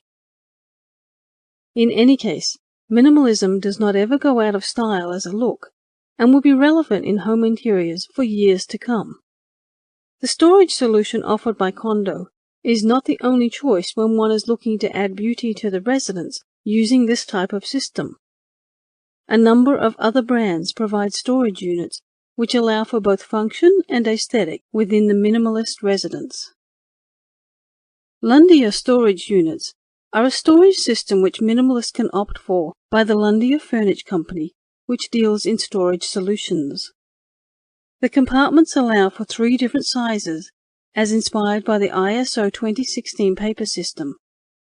This was designed by Joanna Lagisto and entails homemade boxes that are smaller than A3, A4, and A5 in size. They are also made from glue-laminated solid pine, which is joined with wooden pin connections. That particular sizing system allows for the boxes to stack on top of each other using different configurations. Smaller storage systems may not be very familiar, but homeowners can utilize stacked storage systems or units for shelves like the Stacked Configurator by Muto.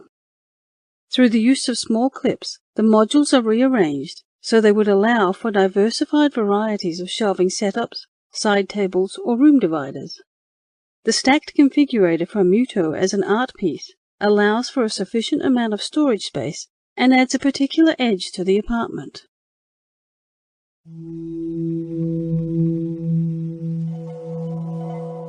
Focus and simplicity. Simple can be harder than complex. You have to work hard to get your thinking clean to make it simple. But it's worth it in the end, because once you get there, you can move mountains. Steve Jobs.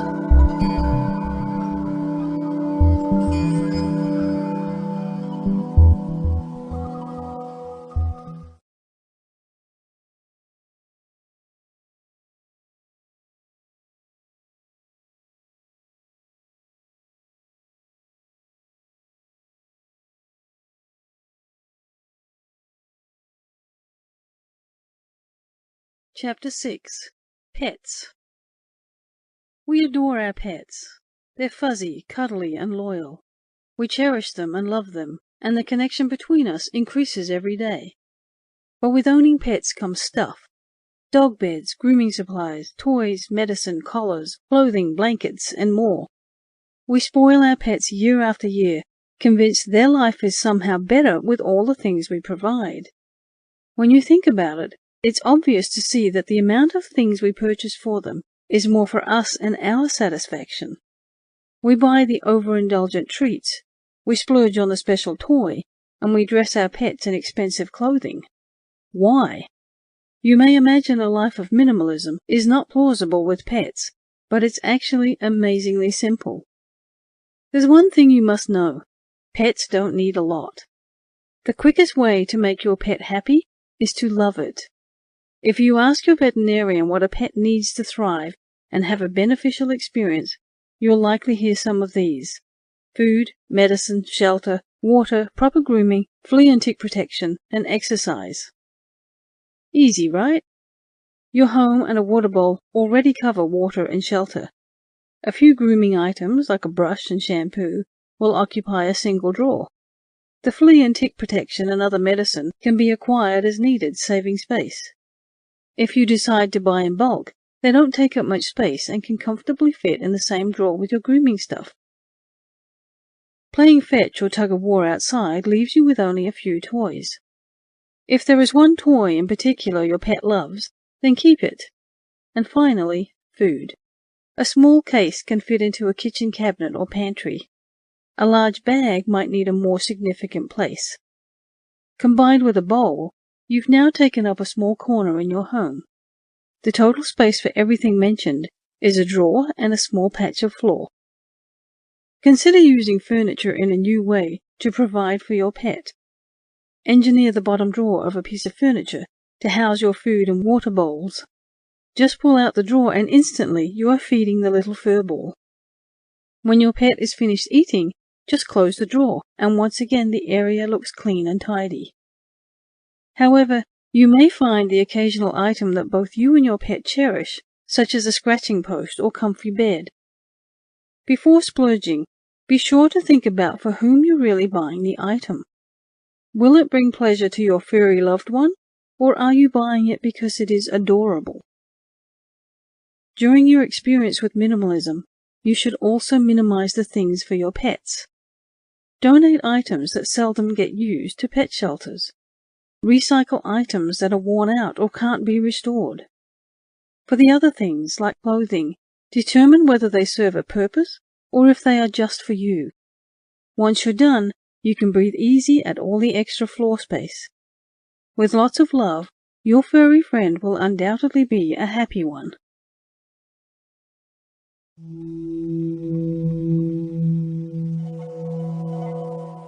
In order to seek one's own direction, one must simplify the mechanics of ordinary, everyday life.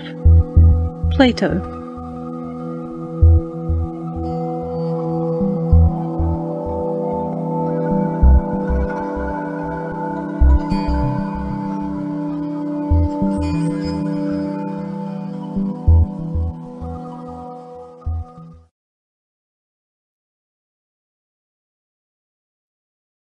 Chapter 7.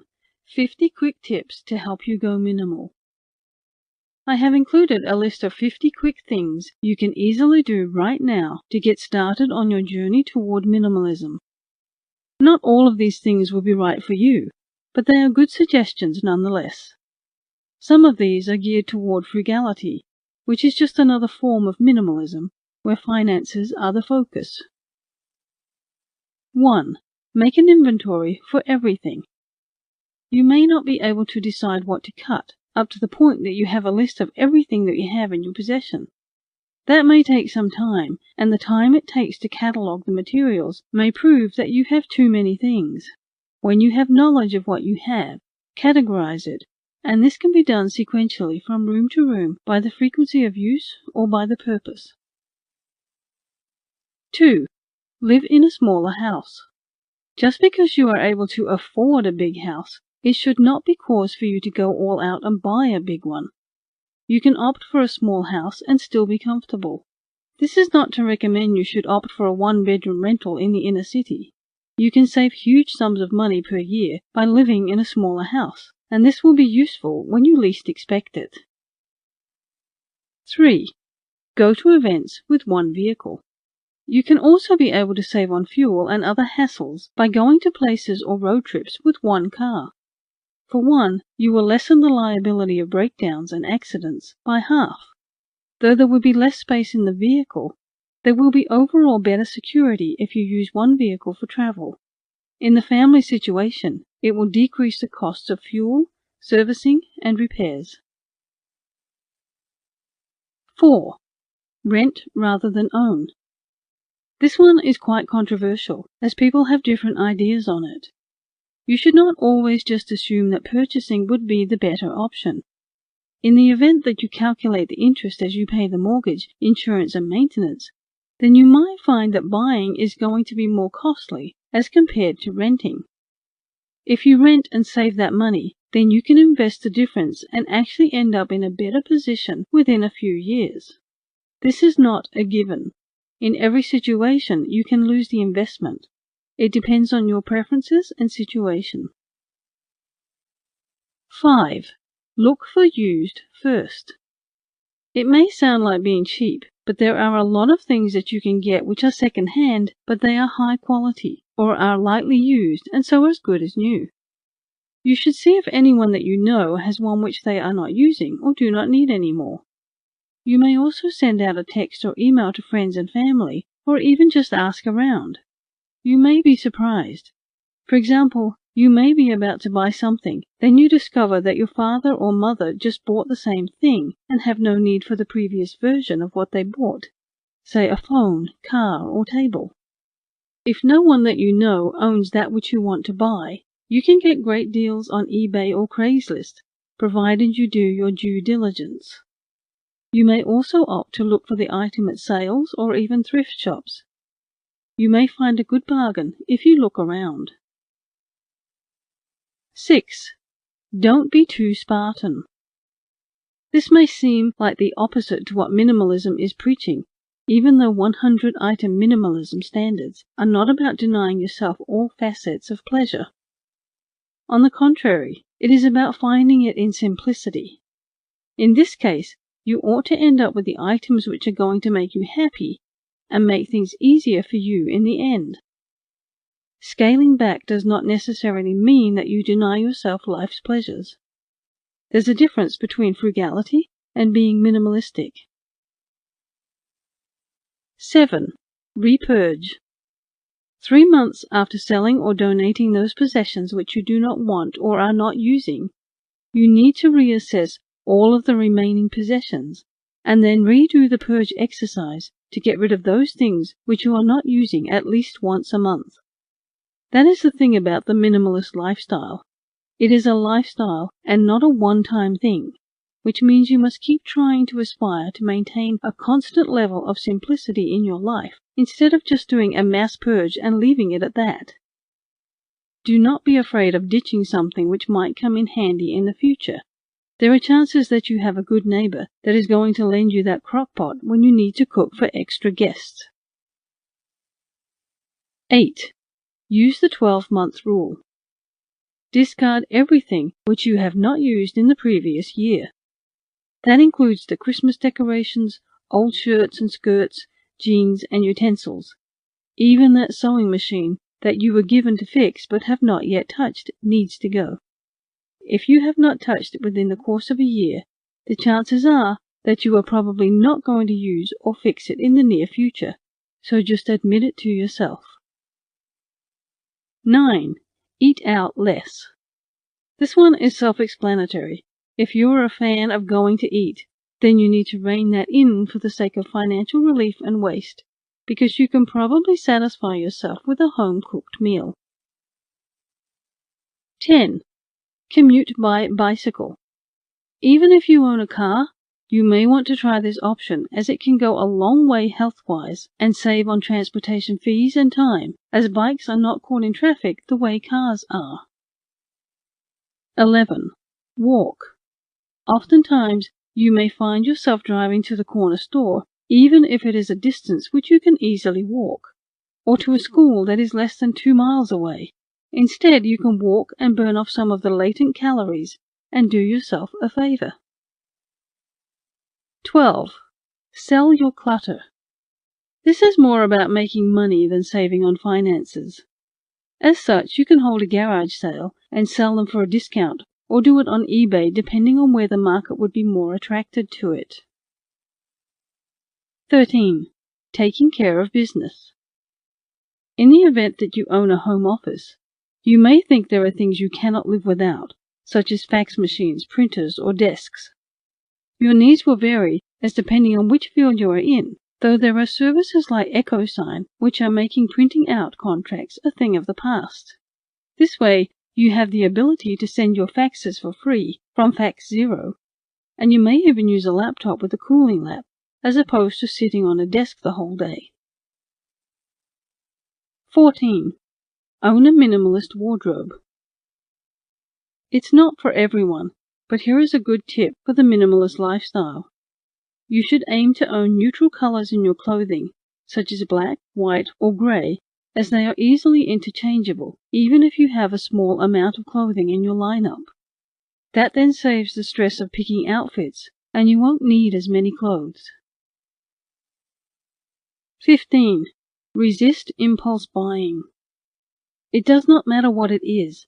Every time you make a purchase, you are now accountable to a checklist of the reasons you are getting it. Not all of them will pass the test, and on these ones, just let them go and get the items that really matter to you. 16. Do not go on a food shopping spree when you are hungry.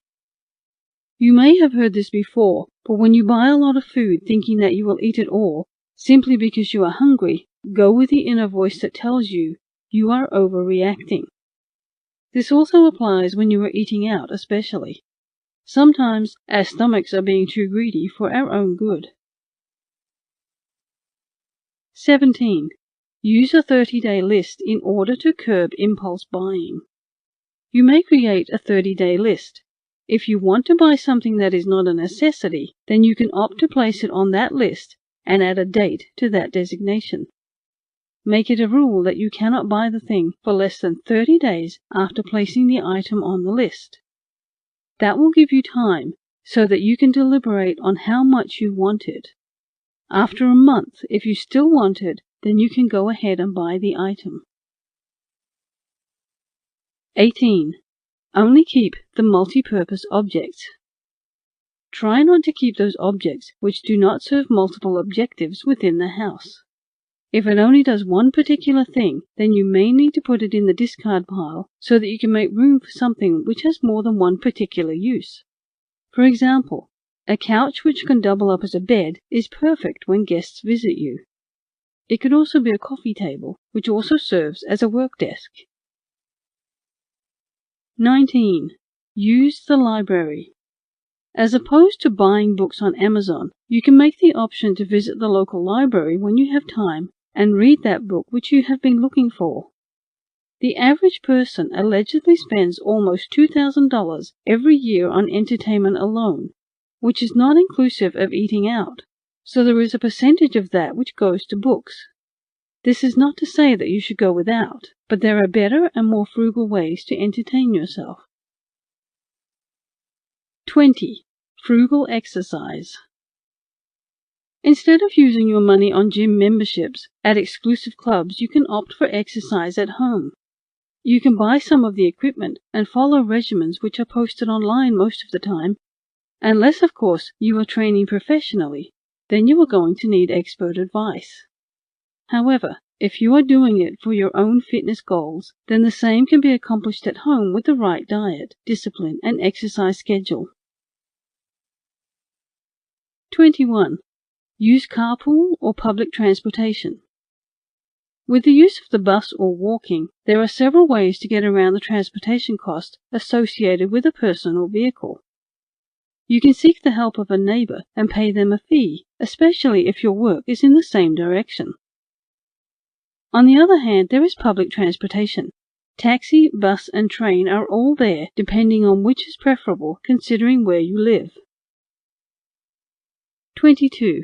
Try to stay healthy. This sounds like an oxymoron, because no one knows when they are going to get sick, but you can be proactive by exercising, eating right, or just self-preservation. Staying healthy is going to save a ton of doctor's bills on checkup, surgeries, and medication. 23. Frugal approaches to gifting. Gifts cost a lot of money over the year, especially if you have a lot of friends and each of them expects a present on their birthday and during the holidays. As such, you can opt to make your gifts as opposed to buying every few months or so. They will also appreciate the fact that you took the time to make them. 24. Reduce alcohol intake. Buying and consuming alcohol on a regular basis, among other things, reduces inhibitions that you may have, which lead you to make purchases and bad decisions. You may want to limit your consumption so that you do not end up complicating your life more than you need to in order to continue on the path toward minimalism. 25. Quit smoking.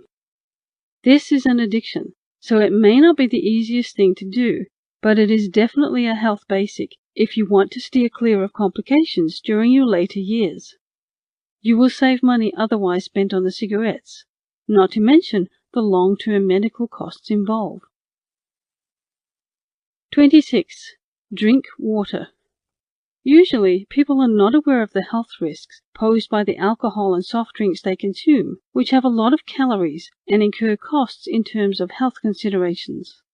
If you have an indulgent lifestyle, You need to drink a lot of water as a precaution to flush toxins out of your body, which saves on health issues you may have in the future. 27. Batch the errands. As opposed to doing things individually, such as going somewhere on Monday, then going somewhere else on Tuesday, you can save on time and fuel by going to both or 3 places in one day and getting it over with. That way you can free up an entire day with which to do what you want and relax. Also, you can opt to pay as much of the bills online as possible so that you eliminate some of the errands during the process. 28. Stop the use of your credit cards. You may use just one, especially if you do not like carrying cash, but only when you have to, because they represent triggers for debt. They offer a false sense of security for buying things that you are convinced you have a need for. They make the act of buying things all too easy, so you end up spending money you don't have, resulting in immense debt. Apparently, the average American with one credit card is in about $8,500 worth of debt, which is no small figure. 29. Cancel email subscriptions. This has been previously mentioned because emails from different platforms are auto-generated to give you information which you probably do not need concerning causes or events that you no longer support. The only way to get rid of overwhelming emails is to cancel the subscription through the link near the bottom of the email titled Unsubscribe. 30. Stay at home. This is self-explanatory and cures a lot of problems which can disrupt your minimalist lifestyle. Part of being a minimalist is minimizing the liabilities in one's life, including basic exposure to risk. Anytime you walk out the door, you are exposed to all sorts of risks, and this is not within the plan of minimalism. 31. Do things yourself. As opposed to hiring someone to do something, you can opt to do it yourself. It may take a lot of time and effort, but with the assistance of YouTube videos and good motivation, you can have things in hand. This is regardless of whether you are working on a table from IKEA or your car. There is also a certain satisfaction that being able to fix things by yourself brings that is not replicable. 32. Make your own things. This could take a bit more time and effort, but it may be a bit of fun, especially if it is a family project. Then it is something that you can do together as a bonding experience to enhance the level of your relationships with each other. 33. Avoid convenience foods. Also known as fast food, you may want to avoid these as they increase health risks and they add an element of waste to your lifestyle, which is completely contradictory to the minimalist lifestyle that is encouraged. 34. Travel using frugal means. It is not worth it to travel everywhere by air if there are other means available for you. You can opt for the train or the bus if they have the same destination stops because they are much cheaper. You end up saving more money and possibly get richer experiences when you carpool or go for a road trip to the same place. If you must fly and you are flexible on your travel dates, consider using a website like skyscanner.com to find the cheapest month and day to travel. 35. Stop paying interest. Any type of loan, be it a mortgage, auto loan, or personal loan, incurs interest which is not minimalistic. Only have the most significant loans, but do not take on any more if it is possible, because these tend to complicate one's life and place a strain on the finances. 36. Cut your own hair. While on the subject of things you can do on your own, hair can be managed without having to go to a salon unless you are a media personality or model.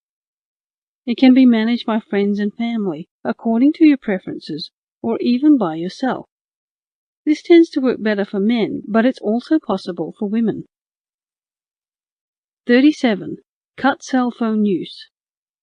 Smartphone addiction is a means of filling your time, which is not healthy for your relationships in the long run.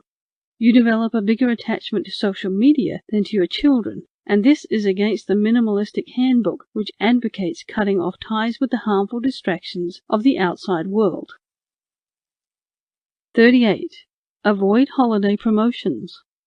The holidays are the prime time corporations maximize purchases from people, and so they offer most of their promotions at this time because people are in the mood. If you are not careful, you may find yourself spending and buying more than you bargained. Plan a budget for all holidays and stick by it. 39. Maintain things. The reason we sometimes buy things is that the old stuff wears out. Sometimes when money is not an issue, we are not careful with things and end up buying things over and over, which is a waste and in contradiction with minimalism because we end up with a lot of clutter of the old broken down versions. 40. Cut down on social media.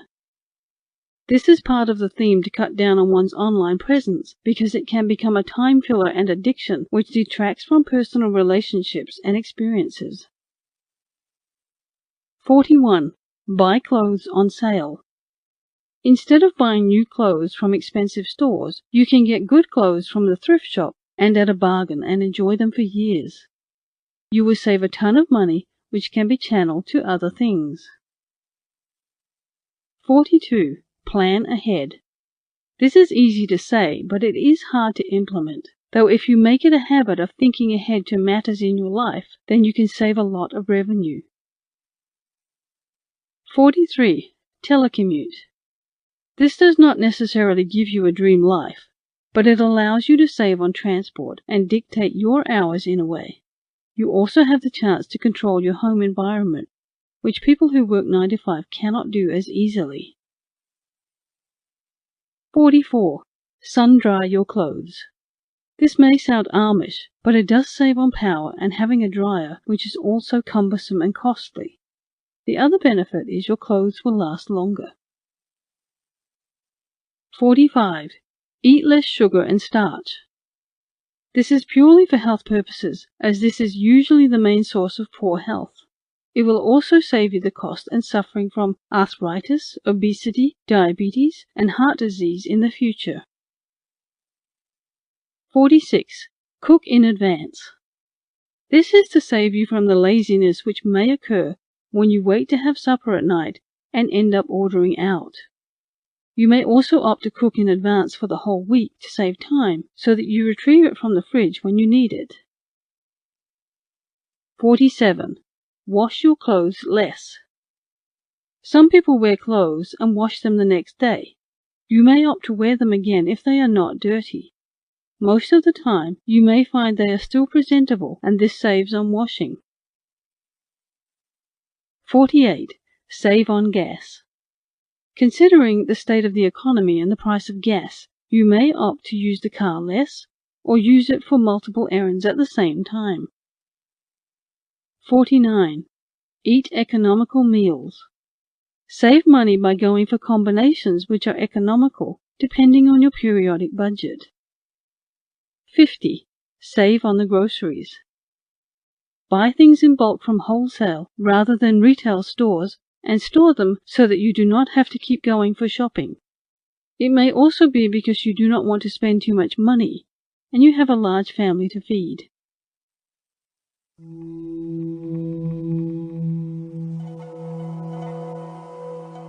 Simple pleasures are the last healthy refuge in a complex world. Oscar Wilde.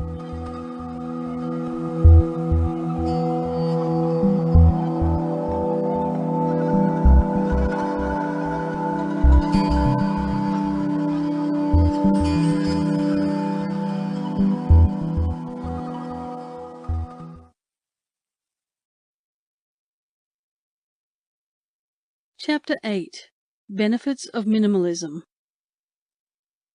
When you clear out unnecessary activities and items from your life, there are unexpected results. There is a sense of purpose which comes. You tend to feel motivated to do what you have set out to accomplish, and you have more energy to implement it because your vision is clear and you do not have any confusion. Self-confidence. Previously, you may have thought that the right things like clothes and cars would have helped you get the right amount of confidence to achieve your goals. When you practice minimalism in the right way, You start to feel good about yourself without the material gifts as a crutch, and that is quite powerful as it makes you quite formidable. This is one of the unexpected benefits that come with living with less. More time.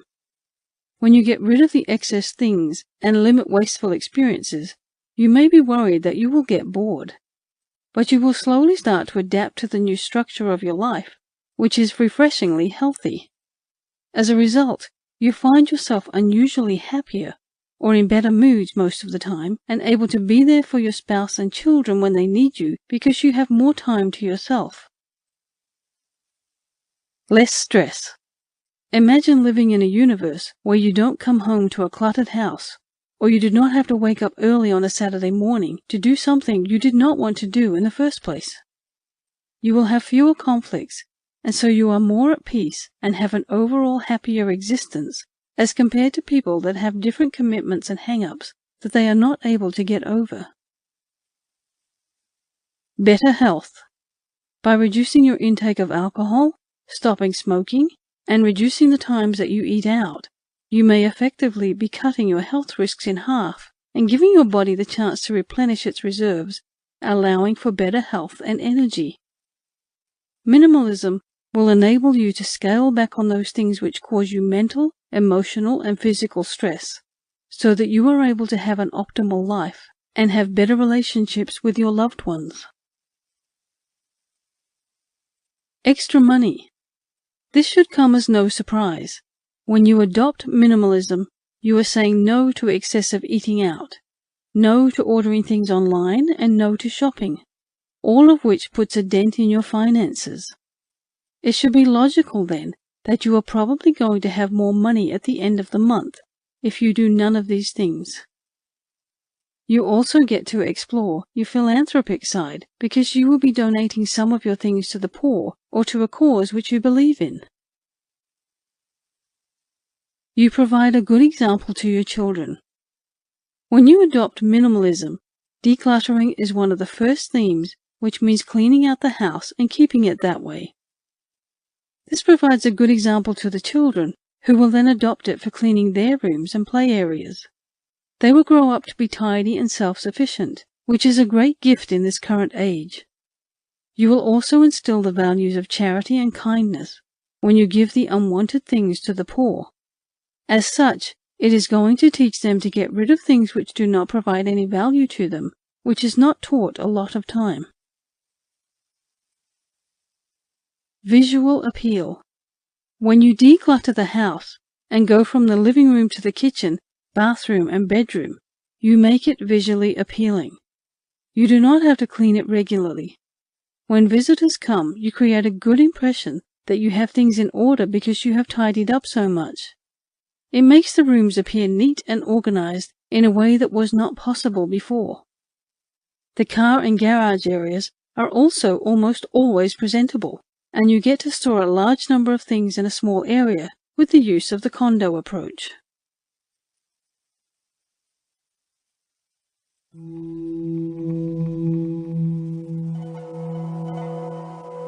Simplicity is making the journey of this life with just baggage enough. Charles Dudley Warner.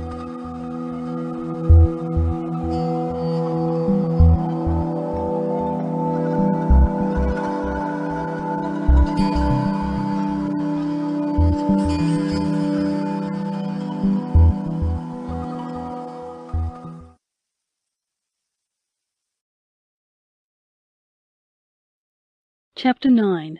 Success Stories. Minimalism is essentially a more conservative and humane way to approach life. Most people would honestly prefer owning things, including me, but there is a saying that all we own is vanity, and we carry nothing with us to the grave.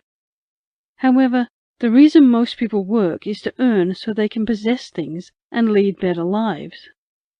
Take a random group of people and ask them why they are working, and I can guarantee you a large percentage of those will tell you their main motivation is money and things. Although there is something peculiar I noticed. Those who get to the highest levels of their potential all had one story. They were driven by a purpose larger than money. A minimalist, in essence, does away with anything that will push one away from the purpose or what they are interested in, meaning that for the minimalist, money is a bonus. It is a common theory and way of doing things that have been deployed over and over again through the years, and below are some success stories by the most influential of people aging back years, and how they led minimalist lives and how it was reflected in their daily lives and routines. The first person we look at was once the world's richest man, Apple's very own founder, Steve Jobs. He was a believer of the concept, and this was reflected with what he stood for even at work. He had his slogan of simplifying complexity and portrays it in all his designs since then. He shared this agenda and even taught it in business, that it's not the sophistication of the product you offer, but how you approach the customer with its simplicity. This did not apply just to his work, though. It is also a way of living he believed in and followed in his home. He had almost no furniture and had a portrait of Einstein, who he looked up to, a Tiffany lamp, one chair, and finally one bed. He didn't believe in having more than necessary and was extremely careful with what he had. The other individual we look at is the man Steve looked up to, Einstein, the most renowned scientist of all time. He was also a firm believer of this concept of minimalism, and hence the impact it left on some of his followers, including Steve Jobs. Just like Steve, Einstein was rich. The only difference is he gave away a large portion of his income to less fortunate, and owned very few pieces of clothing for himself. Just like his follower and admirer Steve, Einstein had his taste for things he spent his money on, including expensive cigars, coffee, and some musical instruments. This was his go-to when it came to earthly pleasures. The other success story on a minimalist we can look at is a famous Canadian artist who also lived a minimalist life and believed in living free. Jane Seabury was a minimalist who lived a minimalist life and justified this by always having not more than 2 bags on her tours, her guitar and her laptop, as she traveled from one region to the other sharing her music. Other than her possessions, as an artist, her only way to get income from music was to sell her music albums, as most artists do. She did not do that, and instead had all her tracks available for streaming and download for free on her website. She eventually got tired of being pressured by executives from major recording labels and quit, selling most of her belongings and remaining in a single home. She prefers to spend her time now roaming most of the world exploring. There is something that stands out about these 3 people, even before moving to the other examples of minimalistic success stories. All of them served a purpose greater than themselves, and believed in bettering the lives of the less fortunate and raising the standard in their field. There is a point to be drawn from that. If you were to get into this for financial reasons, you might end up failing in whatever it is you were driven to attain. The next individual we will look at who lives a minimalistic life is Leonardo da Vinci. To him, simplicity is the ultimate sophistication. He spent his revenue feeding his friends. Rich or poor, he believed that their well-being was his well-being, and that was a factor they appreciated a lot. Socrates, who is a very important man to the Western world, believed that as human beings we should be more concerned with seeking virtue which would make our lives better than to seek material wealth that would divide us and cause war. He stated that to him, the key to happiness, or the secret to happiness, is not found in looking for more, but in the ability to be happy with less. Minimalists do not value materialistic possessions, as seen from the individuals above, but it does not hinder their success stories. These are the most known and respected people in their fields, but because of their minimalistic nature and ability to serve a purpose beyond themselves, they stood out from the rest and remain today as symbols of charity and giving. Minimalists don't necessarily deny themselves of everything, as we have seen, and they all have their guilty pleasures. To them, it's about having enough, not a lot.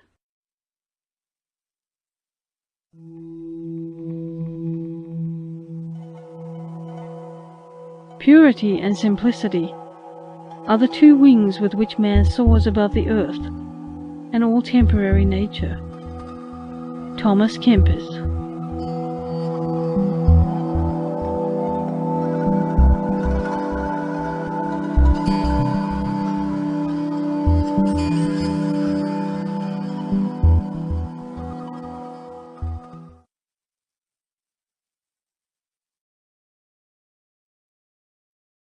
Conclusion. Minimalism is not about self-deprivation. Rather, it is about your mental, physical, emotional, and financial health. It is about analyzing and knowing yourself, what works for you and what does not. You need to take time and evaluate what is really important in your life, and whether or not lack of it would hinder you from living the life you want. If it doesn't, then you probably don't need it. Minimalism also is not just about materialistic things. It is also about emotional and psychological growth. For you to move forward, there are things you need to do, and it might involve dropping some of the company you keep. You need to be mindful of the people you surround yourself with, as they directly impact who you end up becoming. Other than people, you also need to understand that minimalism can be deployed in your health. Choosing to eat healthier, burn calories by taking the stairs, or cycling to work are examples of minimalistic choices you can make as an individual. They are going to benefit you as an individual and better your life quality as a whole. The other aspect of life to which you can apply minimalism is key: your finances. I look at many people, especially in developing nations, and they all take pride in the ownership of material possessions, especially cars. What they don't understand is that a car can be a liability, or it can be an asset, depending on the individuals who purchase it. The problem is not about you purchasing the car you prefer. It boils down to the fact that in some countries you find a family of, say, 3 people who own 4 or 5 vehicles, and 3 are used every morning with individuals who are going the same route. If you sit down and put this into perspective and consider the amount of fuel consumption, you will be shocked. These amounts could have been put to better use, or even the sale of the extra cars would have allowed for a better car that would have served them for longer and saved them money. Minimalism as a thought and way of life should be encouraged in society. The reason being, most of the chaos and issues that are faced in the world are as a result of people being materialistic, and that drives them to take any course of action to amass wealth. Corruption cases are always about an individual who tries to benefit himself and his circle at the expense of the rest. Understanding the concept of minimalism and putting it all into perspective would allow us to appreciate and enjoy what we have, and would calm the urge to have more. Spiritually and mentally, you can also improve your life by being a minimalist. In this perspective, we mean being able and ready to let go, knowing when it is time to let go and when, as a minimalist, it is better to let go. It puts clarity and perspective into your life, as it allows you to focus on what and who matters most in your life. In putting energy into what matters, you reap rewards that you actually want and appreciate, hence bettering your life. Minimalism is to an extent an art that you learn the older you get. Having the ability to know what you really need in your life, and removing everything you do not, gives you so much time and shows you whether you are making any progress in life. It also reveals when old problems are still reoccurring and preventing you from achieving your potential or serving your purpose in life. Especially in this modern era where the virtual world gives people a sense of false hope.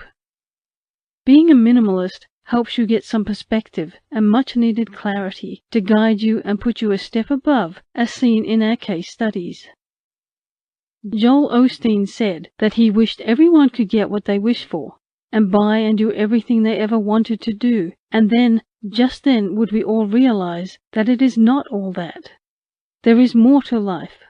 Fulfillment does not come from materialistic possessions. Instead, it comes from the meaningful memories we share as a people with the ones we love and respect. That serving humanity gives the deepest sense of fulfillment. Minimalists understand this and hence dedicate their lives to a greater purpose than just the average human being, and so lead happy, fulfilled, and quality lives. Set time aside to analyze your habits. Do you need all the food you eat? Do you need 70 pairs of shoes and 4 closets of clothes? Or do you need 6 cars to get you through your day? Take time to analyze your life seriously and remove all that you don't need. Choose to use those resources or that energy you spent on a negative friend or a stressful girlfriend on something that is going to build you as an individual and help you grow. That is the greatest fulfillment there is. There isn't a life that's better than yours. If we all find our purpose and get satisfied with what is ours and accept it and use what we have, we end up having a greater meaning of life. Much of what bothered us and lowered our quality of life disappears. Some of the people we reviewed in our case study led the happiest lives we have seen, and long ones at that, because they saw something the common mind could not.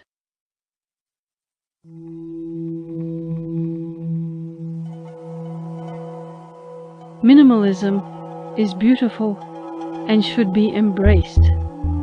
Kiku Kitana.